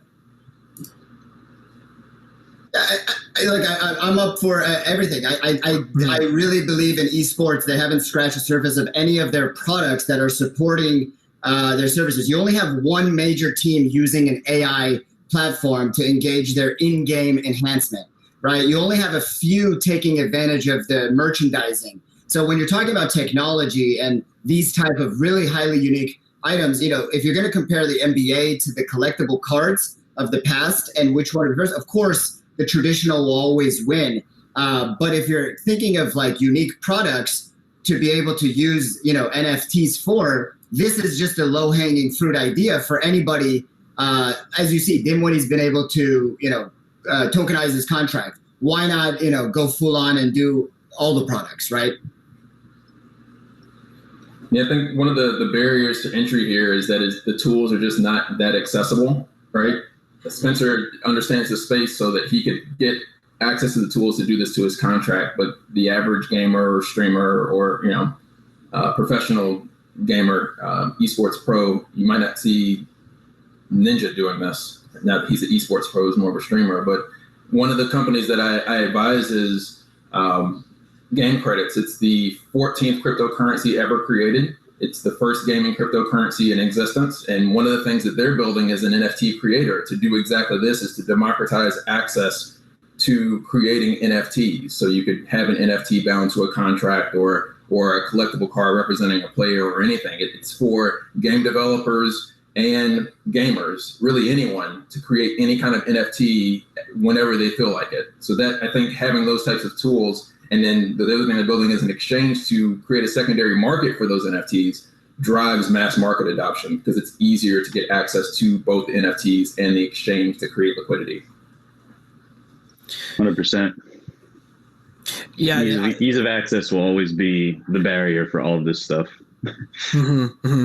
Agreed. And then obviously NFTs, if you've been watching the panels, or maybe you went back and watched some of the replays on YouTube, listen to the podcast over the next few weeks, NFTs has brought up pretty much every panel so far out of like 6 panels, right? So obviously that's been a big topic of conversation. Talking about virtual land, NFTs in the Decentraland, crypto voxel space, and in the VR space, to just card collectible NFTs, right? There's a huge range of what NFTs can be.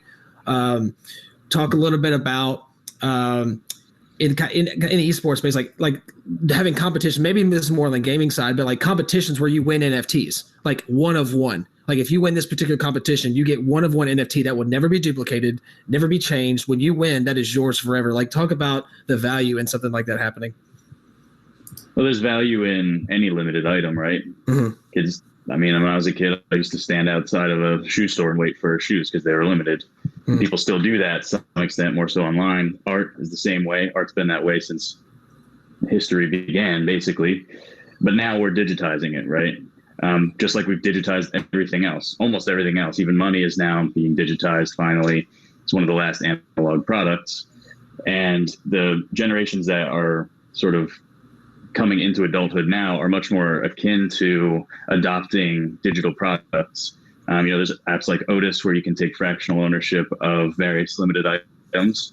You don't even really have the item, but it's still a sense of ownership. It's still provenance on the blockchain. And that's one of the best use cases for blockchain, right? An immutable ledger that can never be modified is a big deal when it comes to the provenance of a limited edition item. And I think that it will become more popular. We're already seeing it become more popular. Sports cards are booming right now. Pokemon cards have come back into vogue. So I think that it's the early days, but it's definitely, I see the trend, building, and it's definitely coming. Yeah, speaking of like Giannis's cards, I think, some from last year before he won the MVP, they're up like 5 to 8x. Some of the rookie cards, things like that, it completely exploded. Exactly. Yeah, and that's why people invest in this stuff. Yeah, and that's right. But like, you got to have the demand, right? And in the digital asset world, you don't get that type of demand for that type of asset, right? But as the crypto kitty world type of asset, where it's in that realm of what that kind of community speaks, it makes sense. So blending the digital with the physical world, traditional world with, what would be the esports digital world. I don't think you're going to get a lot of the same things happen. I don't think you're going to see many more Dinwitties, and I don't think someone like you said, Doublelift, would do many of these things. Again, I just go back to supporting services that's going to take the pie outside of tokenization or all things tokenized. I think that that's the driver for all things the technology. But outside of that, you got to look at supporting services like fraud and cheating and hacking to solve major problems. I wonder what NFTs, the impact that they'll have long term on communities once they get introduced as prizes, right? How does that change user behavior? Because if you followed kind of the crypto boom and bust of 2017, 2018, right? And the ICO balloon or bubble, if you will, you start to see a lot of people who were getting into that space who were just in it purely for the financial gain. So in many cases, you would have communities of what might have been fairly legitimate products completely destroyed from generally the toxic nature of people going in who are just trying to extract monetary gain out of the community, out of the product. So what happens when you introduce that type of user behavior and that kind of incentive into what might be an organically growing gaming community? But maybe that's solved by the anti-hack, anti-cheating thing. We're thinking of anti-cheating in games, but we could also implement better bot protection on purchases and things like that. Because you see it in the traditional world too. People use software all the time to give themselves an edge, whether it be with gaming or with copying a new item online. It's something that is really difficult to stop, and it does build toxicity. But you're always going to have some someone who's trying to take advantage of the situation. So I think it's about implementing tools, like you said, to negate that, mitigate the risk of toxicity, so to speak. You're already seeing kind of like tools within Twitch, the bots, albeit really not, you know, they should do, let's use professional language. They should be more professional and do a better job with their technology, but they have all the power in the world to implement anything they want on the bot side that you just mentioned. And then, you know, they can't really do much for anti-cheating, anti-hacking, obviously, but KML, you know, KYC, I'm sorry, and AML for the purposes of their subscriptions doesn't really make sense. But for this platform right here, right, we're on this stage, and version 2.0 of this stage, or a casino, right, in the future, well, I need to verify every single person coming through. And that's cool and all that we get avatars and we get to go up to it. But version 2.0 of these technologies are going to need these blockchain, you know, KYCs, especially for the purposes of who am I talking to, and for the purposes of banking, obviously the AML part, which is seamless. And then that's another thing gaming and the esports world hasn't touched as well. Yeah, and it's interesting you brought that up, Kevin. And Nick, I'd like to get your take on this to start us out. But, you know, obviously, and you're obviously involved heavily around this, but with the Divi project, but, you know, DeFi, obviously that's kind of the buzzword of crypto of 2020, right? Of what DeFi is, decentralized finance, and what it means, right? And I just see all of these, you know, esports, blockchain, gaming colliding, right? And then you have something like decentralized finance and this movement, which, and I don't have the number in front of me, but what is there, $6.4 billion locked now in DeFi, something like that? And it's like 6x, like in like 6 months, and I may be wrong on those numbers, but from what I remember. So Nick, can you start off with that? Because it feels like that's connected. Like imagine like DeFi, these ecosystems being created, and NFTs, and how that plays out, you know, with esports and gaming and everything else. Yeah, DeFi is definitely an interesting trend right now. Mm-hmm. For those that don't know, decentralized finance is like a sort of, the philosophy behind it is to obviate the banks, you know, create all of the financial infrastructure, but decentralize it and allow access, you know, to loans, and pretty much anything a bank would do is now being decentralized. And of course, a lot of things are hilarious, like hot dog coin and things like that mimic the 2017 ICO bubble, and you see the same sort of patterns. But out of that, you know, out of the ICO bubble, there was a lot of amazing projects, right, that were born, even though 98% failed, 2%, which was still, you know, a couple hundred projects survived and are creating things that are really remarkable. I think we'll start to see the same things, but now we have a new infrastructure to play with, right? Where 2017 gave us really robust smart contracts and ways to develop on Ethereum. Now we have infrastructure within Ethereum, and of course that will echo onto other smart contract frameworks to start implementing things like NFTs, cross-gaming NFTs. The anti-cheat stuff is definitely a use case that I honestly didn't even really think of, but you've opened my eyes to, and I think that that's really really valuable. I hope, I really hope that they don't screw up DeFi and it doesn't turn into another 2017 thing. Although it kind of seems that way, but once the dust settles, I think we'll have this really robust infrastructure to start building things on top of again. I'm interested to see where it goes. I think you hit it with the 98% and the 2%, and those 2% are they are doing some amazing things that won't go away for the next, you know, X years. But on the DeFi side, it's the decentralized, you know, finance. Okay, but the decentral part is let's not forget, right? The key word in those two words there, and that kind of gets convoluted over time with projects that are, you know, are they true to the nature of their, you know, vision and mission that they thought they were going to be? And that's, I think, what you're alluding to with like 2017. It wasn't that there was bad eggs, is that they thought they could change the world before they ever bought a caterpillar. You know, so you can't move mountains with a bunch of words. And you're right, that same thing is happening in DeFi. And to tie it back into your first thing with cross gaming or platform NFTs, that is extremely exciting for me personally, and where I'm investing a lot of my time, because there's absolutely no marketplace out there, and there really can't be yet in its full form for these cross-gaming, cross-platform tokens. But I think it's going to take another 3 years, to be honest, because you see what happened with V-Bucks and Fortnite. You're seeing what's going to happen with these new up-and-coming games. You know, I heard some crazy stuff coming from Valorant and Hyperscape, and who knows what are those going to be. Now, when do you get to trade your Hyperscape future tokens for V-Bucks or for Kevin Coin? Yeah, that's where we're headed, and that's extremely exciting to see that coming. And so the cross-platform and NFTs is a good note you said. Yeah, so a little bit of a shift. I definitely wanted to ask this question, make sure we got this in. So how can orgs, top organizations like a FaZe Clan or a Cloud9, how can they tangibly use blockchain technology over the next couple of years to just kind of stay at the top as far as being an organization?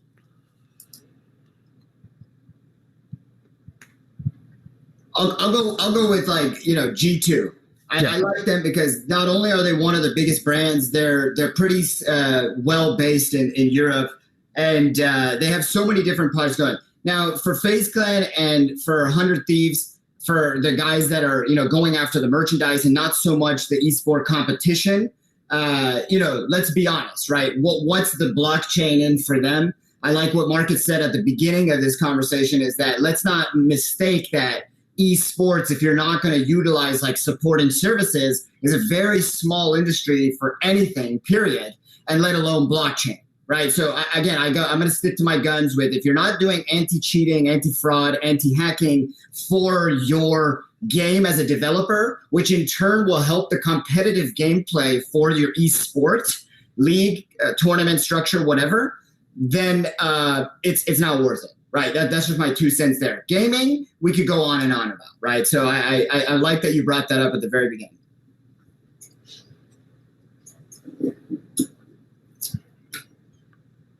Yeah, any other thoughts, Nick or Marcus, on that? My son's here, so I apologize for the background noise here. But yeah, I agree that as a team, I think you've seen some examples of teams not paying players with their winnings. I think you can implement smart contracts within the way that the team structures are created so that team players automatically get paid. You can also prevent people from teams from sharking top players from or any kind of valuable players to other teams by implementing, again, those same contracts we talked about that Dinwiddie has. Put it on the blockchain so that the ownership stays with the team, right? And then implement some kind of system with these tournament organizers where it checks to see which player's contract is associated with which team, so that you can't, even if someone were to try to play for whoever, if they got sharked, the winnings would still be, or whatever the end result would still be attributed to the team that owns the contract for the player that they signed. Yeah, fraud is rife, especially, I think I was listening to a panel that they were talking about LATAM in that market, and it's all over the place, obviously, when it's held in escrow, and you just really don't know what's going to happen on the back end of it. Players just don't know when they're going to get paid. I mean, it's been months after a tournament, and they're still not paid. Yeah, I think that's an inherent problem of obviously the old esports, and there's only so many teams that don't have that problem. If you dug into it and did your investigative reporting, some of the biggest teams in the world are guilty of that exact same thing. And it trickles down from top bottom because sometimes it is as an old team owner, it's sometimes as much as it sounds like a cop-out, it wasn't our fault. When you win a tournament, you expect your money to be paid from the sponsors. And then if it doesn't trickle down very quickly, you don't have the capital to be paying your players. Everyone needs to understand teams are inherently, hemorrhaging money. They're always waiting for their next sponsor. So if that sponsor or tournament doesn't come through, it sounds like a cop-out, but it's bigger than that. And I'll throw out a plug for our friends at Edge in the UK, and they're doing some great work with the blockchain and the exactly what Marcus said of putting the assets of the contract on the blockchain, but again, not to break that, but it's very difficult for the small to medium-sized team to use that because they're essentially just locking themselves in so hard now on a digital contract and on the blockchain. Like you better, and like I just gave you an example of our old team, it's just like, what the heck do you do in that situation, right? So I love that example, and I think that's one of the lowest hanging fruits. Yeah, I think what's interesting, people critical of blockchain in general, but even in gaming, it's like, well, why would it be any different? Well, what we have now is a database, a standard database-driven range of applications, and we have these problems that exist. So at the very least, we should see if the blockchain will fix these problems, because in our current architectural design, we have these problems that exist. So if we shift to a new piece of technology that is designed to specifically address these trust-related issues and these integrity and transparency-related issues, it should resolve these problems. Maybe it won't, but for sure the systems we're using now are broken. Yeah. Yeah, so one last shift, what definitely want to bring this up as well, is kind of the betting side of esports. It can be somewhat of a taboo topic depending on who you talk to, things like that, but it's definitely something that's people are talking about. How do you guys see it playing out over the next, let's say, year or two? Obviously with smart contracts, there's a lot of it's very interesting what can happen with that. How do you see it playing out when it comes to betting? Obviously there's news. I think news even just this past week. I think New Jersey just passed legalized CS:GO betting. I believe it was New Jersey a couple of days ago. Vegas a couple of months ago. And things, all that's been, especially the last, I would say, the last 5 or 6 months. There's been more of that, and that's going to continue. So, what are y'all's thoughts on the betting side? Yeah, I always have I'm always the loudest voice in the room, and it's sometimes not popular for gambling, not for the fact of gambling. I don't enjoy gambling. I think I had a conversation today. I was just in Vegas 3 days ago, and I don't enjoy gambling. You do it socially. Sports gambling is inherently a love-hate relationship for anybody. Esports is a whole different animal that you're looking, let's just bring in our NFTs again, that can work as a form of gambling, but is now not, no one's calling it gambling. You don't have to look too far to see what Sony's done for the last 12 years with their PSN network money. You could go put up FIFA, and they got away with it for 12 years. Fast forward 12 years, or 8 years, 4 years ago, you had all the ICOs coming along, and some of those are still around, like Nick said. And some of those, like in Yamzu token that we were in Sweden. And it's only in Sweden because that's what you do is you go buy that token and essentially gamble with your friends, and the best guy in that Warzone game wins all the tokens. And guess what? He can switch it back for Bitcoin. Right? In that world, it's the most liquid form they have. So tell me, how much bigger we can get with this gambling stuff without using the word gambling, right? None of that have anything to do with betting on G2 or Fnatic next week. That's gambling in its current form. But everything else is just being masked as if.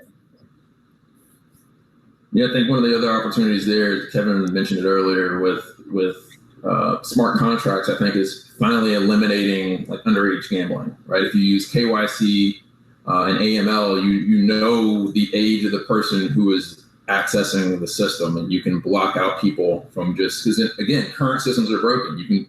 We had 13-year-olds or younger going and getting these skins from CS:GO because they could go buy the game even though they're not old enough to play it, and there's nothing in place today to really stop that. Right, so if we introduce those organizational cultural rules as code, we can prevent that almost immediately. Right, when the system is turned on, then that fraud and that theft and that illegal activity effectively goes away. There may be some other types of activity that may happen, but that specific activity will go away. No, go ahead, Nick. Yeah, sorry, I lost the audio there for a second, so I had to refresh. Sorry about that. No worries. But yeah, I mean, just to jump in on this, there's basically two things I want to mention. I believe that you're correct. Smart contracts can be used to negate some of these bad actors or just laws being broken. But I think that smart contracts aren't very dynamic right now, so that needs to be improved a little bit before they can really function as contracts or like legal documents, so to speak. I've seen some really interesting implementations of like cap table smart contracts that are somewhat dynamic. So maybe that's a step in the right direction. But at any rate, maybe you already said this, I'm a proponent of gambling. It's federally legal to gamble on sports now. If you're an adult, you should be allowed to do with your money what you'd like. And there's a lot worse things you can do than bet on gaming, esports and stuff like that. And I think a move towards, betting on yourself as well. And you've said it, right? 1% of the gaming industry is esports. There's this huge untapped market of individuals who would probably like to participate at a pseudo-professional level, who can't or haven't been able to in the past. And giving those people opportunities to play games for money is one of my goals, of course. And I think that is definitely a step toward enabling more and more people to not just gamble, but participate in this incredible industry. Yeah, I've seen some interesting projects. You talk about like the PvP side, like the semi-casual or the casual player that wants to do, a $5 bet between, yourself and somebody else. It sits on top of a messaging platform. You send them an invite, they click yes. You play Smash Melee for $5. You play Smash Ultimate for a little, best of 5, first to 3. It just makes the game more interesting. Mm-hmm. That's essentially what we've enabled with Chalk. You just play your favorite games, enter the tournament for $1, and maybe you win $5. Who cares? You're playing the game anyway. Why not throw $1 at it, right? And you know what it reminds me of? I'm 34, so people that are like 30, mid-30s to older than that, the poker world, 03 to 09. Now, people that are like 25, they're like, poker, what? What's that? Like, no one cares. But like, if you're like 34 or older, we all know what happened in 03 when Chris Moneymaker won that World Series. We all know what happened. Everyone thought that, an accountant won $2.5 million? Okay, I'm in. Like, right? That's literally what happened. Right? So to me, it's very, I think there's so many comparisons to 03 to right now in esports, and there's so many like dynamics and layers to it.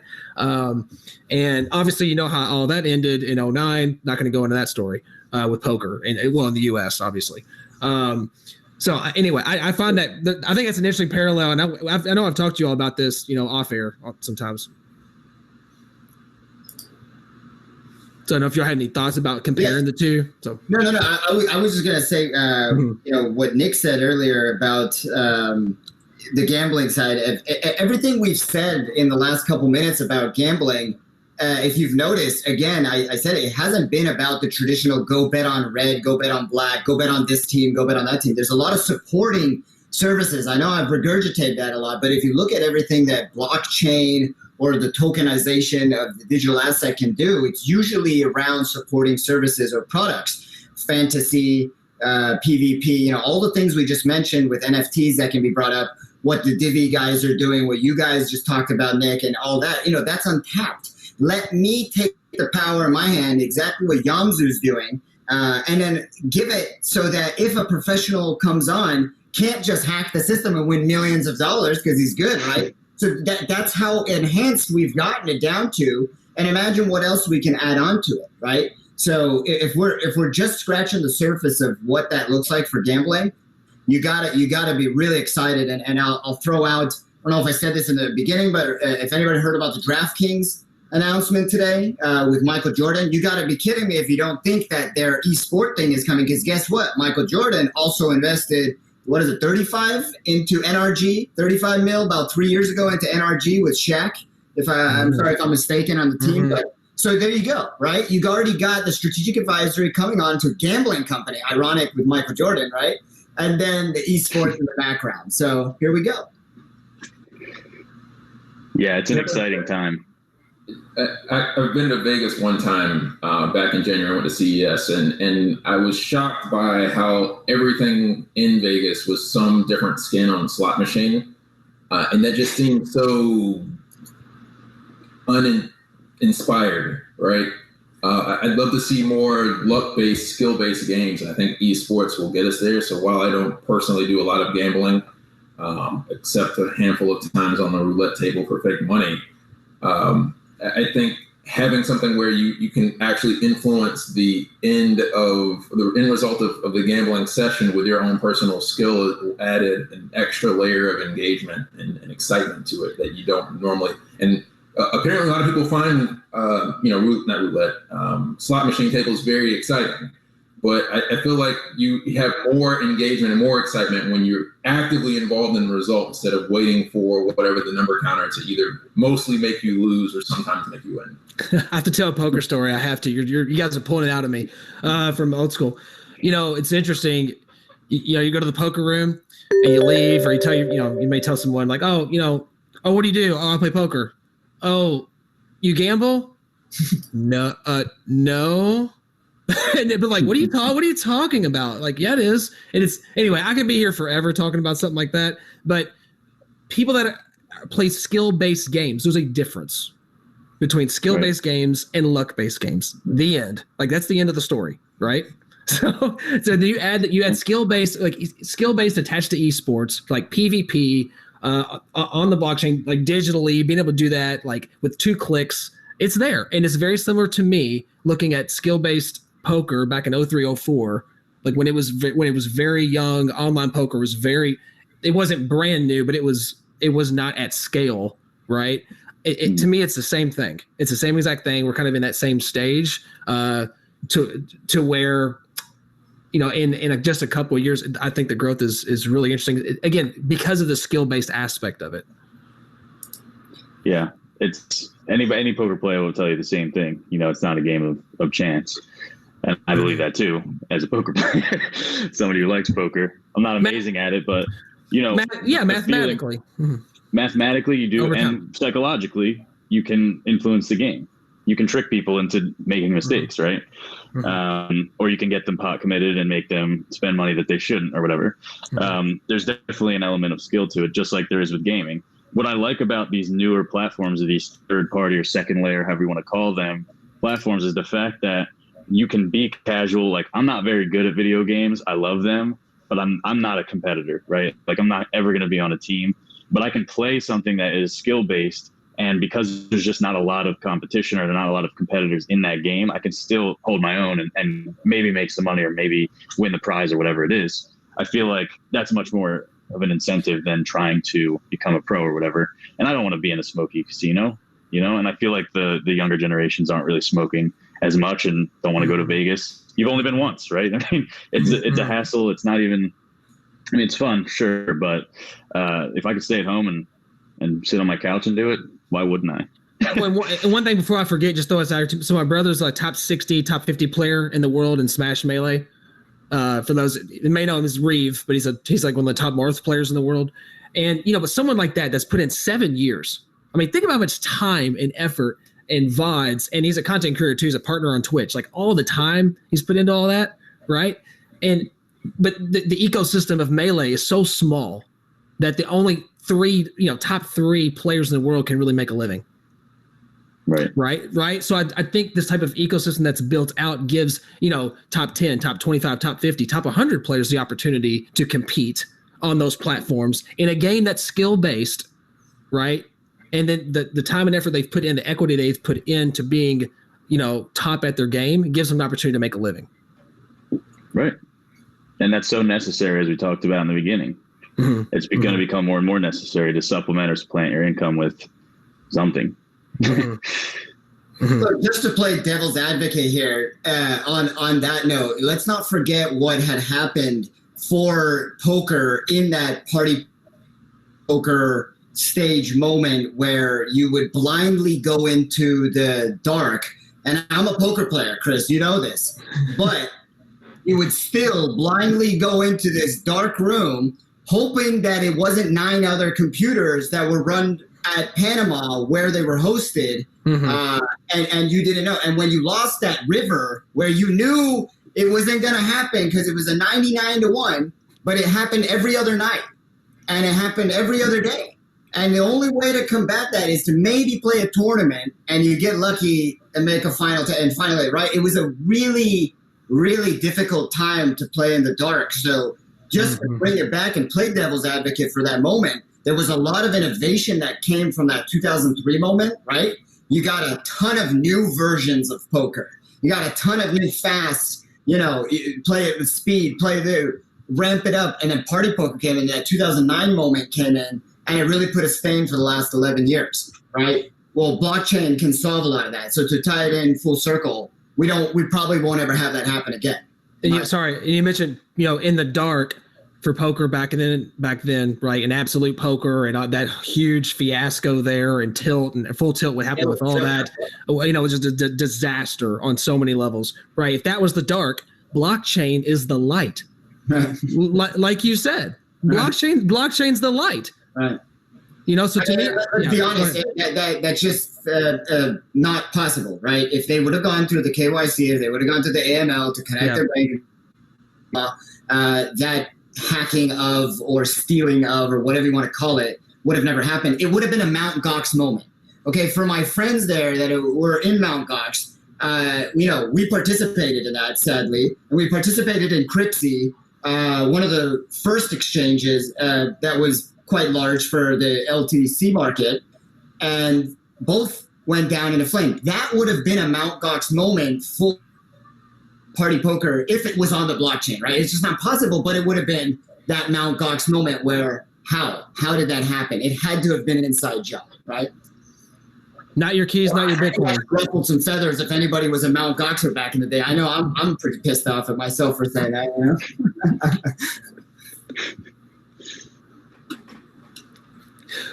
Well, yeah, we talked about a lot of different, honestly, I think we could talk for a lot longer, but we kind of have to wrap things up somewhat. So yeah, I guess last takes on, again, we kind of started esports and blockchain, right? Like that's a mouthful. Just one of those things, right? Is a mouthful. But putting those things to get together, my mind wraps around. I tried to show this earlier. But man, like just playing like a little, just like on chalk, like doing like a little $1 to win 5, but maybe doing like a PvP to win an NFT that I want to collect and things like that. I cannot wait for that stuff to happen. Like, and it's going to be amazing to where it's at scale. Be able to just a couple clicks, play 1v1 and get a limited edition NFT item. To me, I think that's really cool. That is a cool idea. I think that all of the potential of this is still relatively untapped. Mm-hmm. And I think as things become more standardized, more usable, and more dynamic, we'll start to see incredible things that we're not going to even think of. It's the next generation of developers and kids who are just coming up and learning right now. But we're laying the groundwork, right? And it's kind of an amazing thing, to be a part of basically the largest wealth generation event in human history at the same time as the entire world is changing into this like virtual hybrid thing. It's just an incredible thing to participate in at any level. I hope that I can drive both of these industries forward in some way, but even if I don't, just having the opportunity to be a part of it has been just incredible. So yeah, and thank you for having us on this panel. It's been a really fun conversation. Guys, last thoughts? Nick, you got me fired up, man. I love it.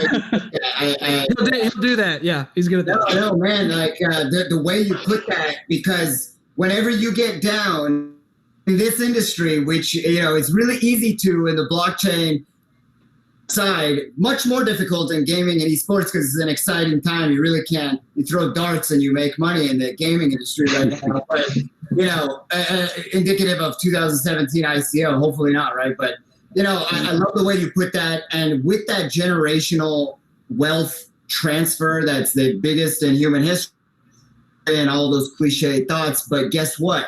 They're going to need, again, those products to spend money on. And all of those seem to be leaning toward a digital platform, digital strategy, a tokenized strategy. And it seems to be leading the way. The big boys are leading the way. So we at least can see our efforts being, brought to life, but they're just kind of masking it as not blockchain and as not digital assets. Case in point, V-Bucks and Fortnite.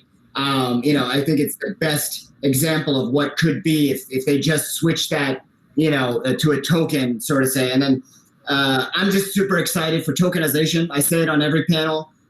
Just wait to see what can be done in the traditional world for real estate, just for my blockchain friends out there, and the tokenization of those digital assets. That's the most exciting part, because you're going to see a collapse in the commercial market, and those are going to need to shift into a new model. And then for the digital side, the tokenization of all things with V-Bucks and all the things that my panelists mentioned today. And if we don't have a marketplace or an exchange for these, imagine how many more we created when we do.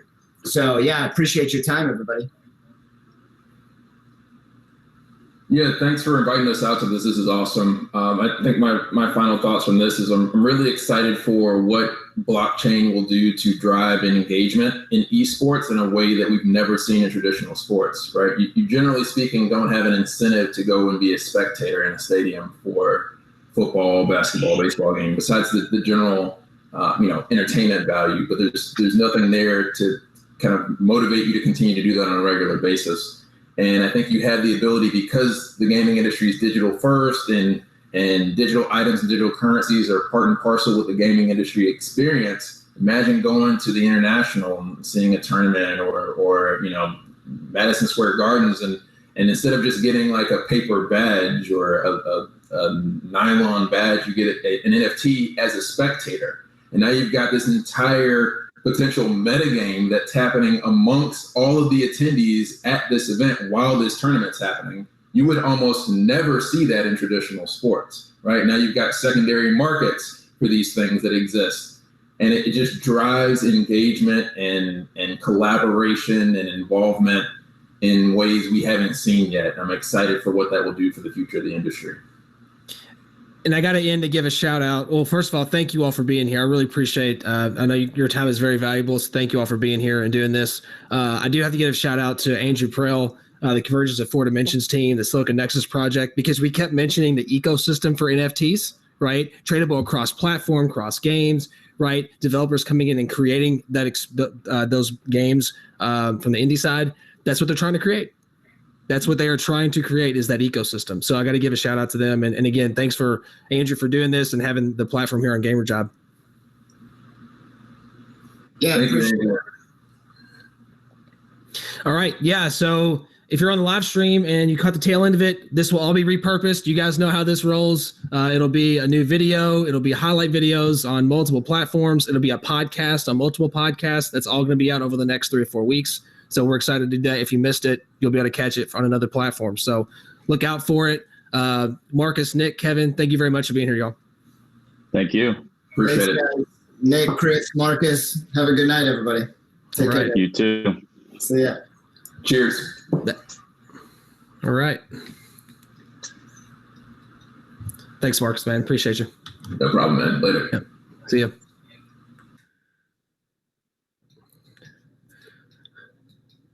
All right, guys. Got an hour until the next final keynote. Hope you guys enjoyed it. Yeah, that was really good stuff. That was amazing. So, yeah, I'm glad they were able to jump on. Yeah. I hope we can team up with some of them. You know, definitely, for sure. Game credits and I'm already in the works with Divi, but you know. Yeah. Steve. Well, what's Steve Wand? He'll be on tomorrow from Game Credits. So that's gonna be a good panel. That's gonna be a good panel too. Yeah, I definitely, any way we can team up with some of these other ones, however we can all help each other, cooperation, man. Yeah, I'm really close with Kevin and Marcus. Well, I mean, all three of them, but so I know we already have, guys, a relationship with Nick. So yeah, but Kevin and Marcus are great. Yeah. Yeah, Cool. I'll have to show them the platform sometime. Work that out. Mm-hmm. No, definitely. Yeah, Kevin's doing some cool stuff as well, like on the investing side. Yeah.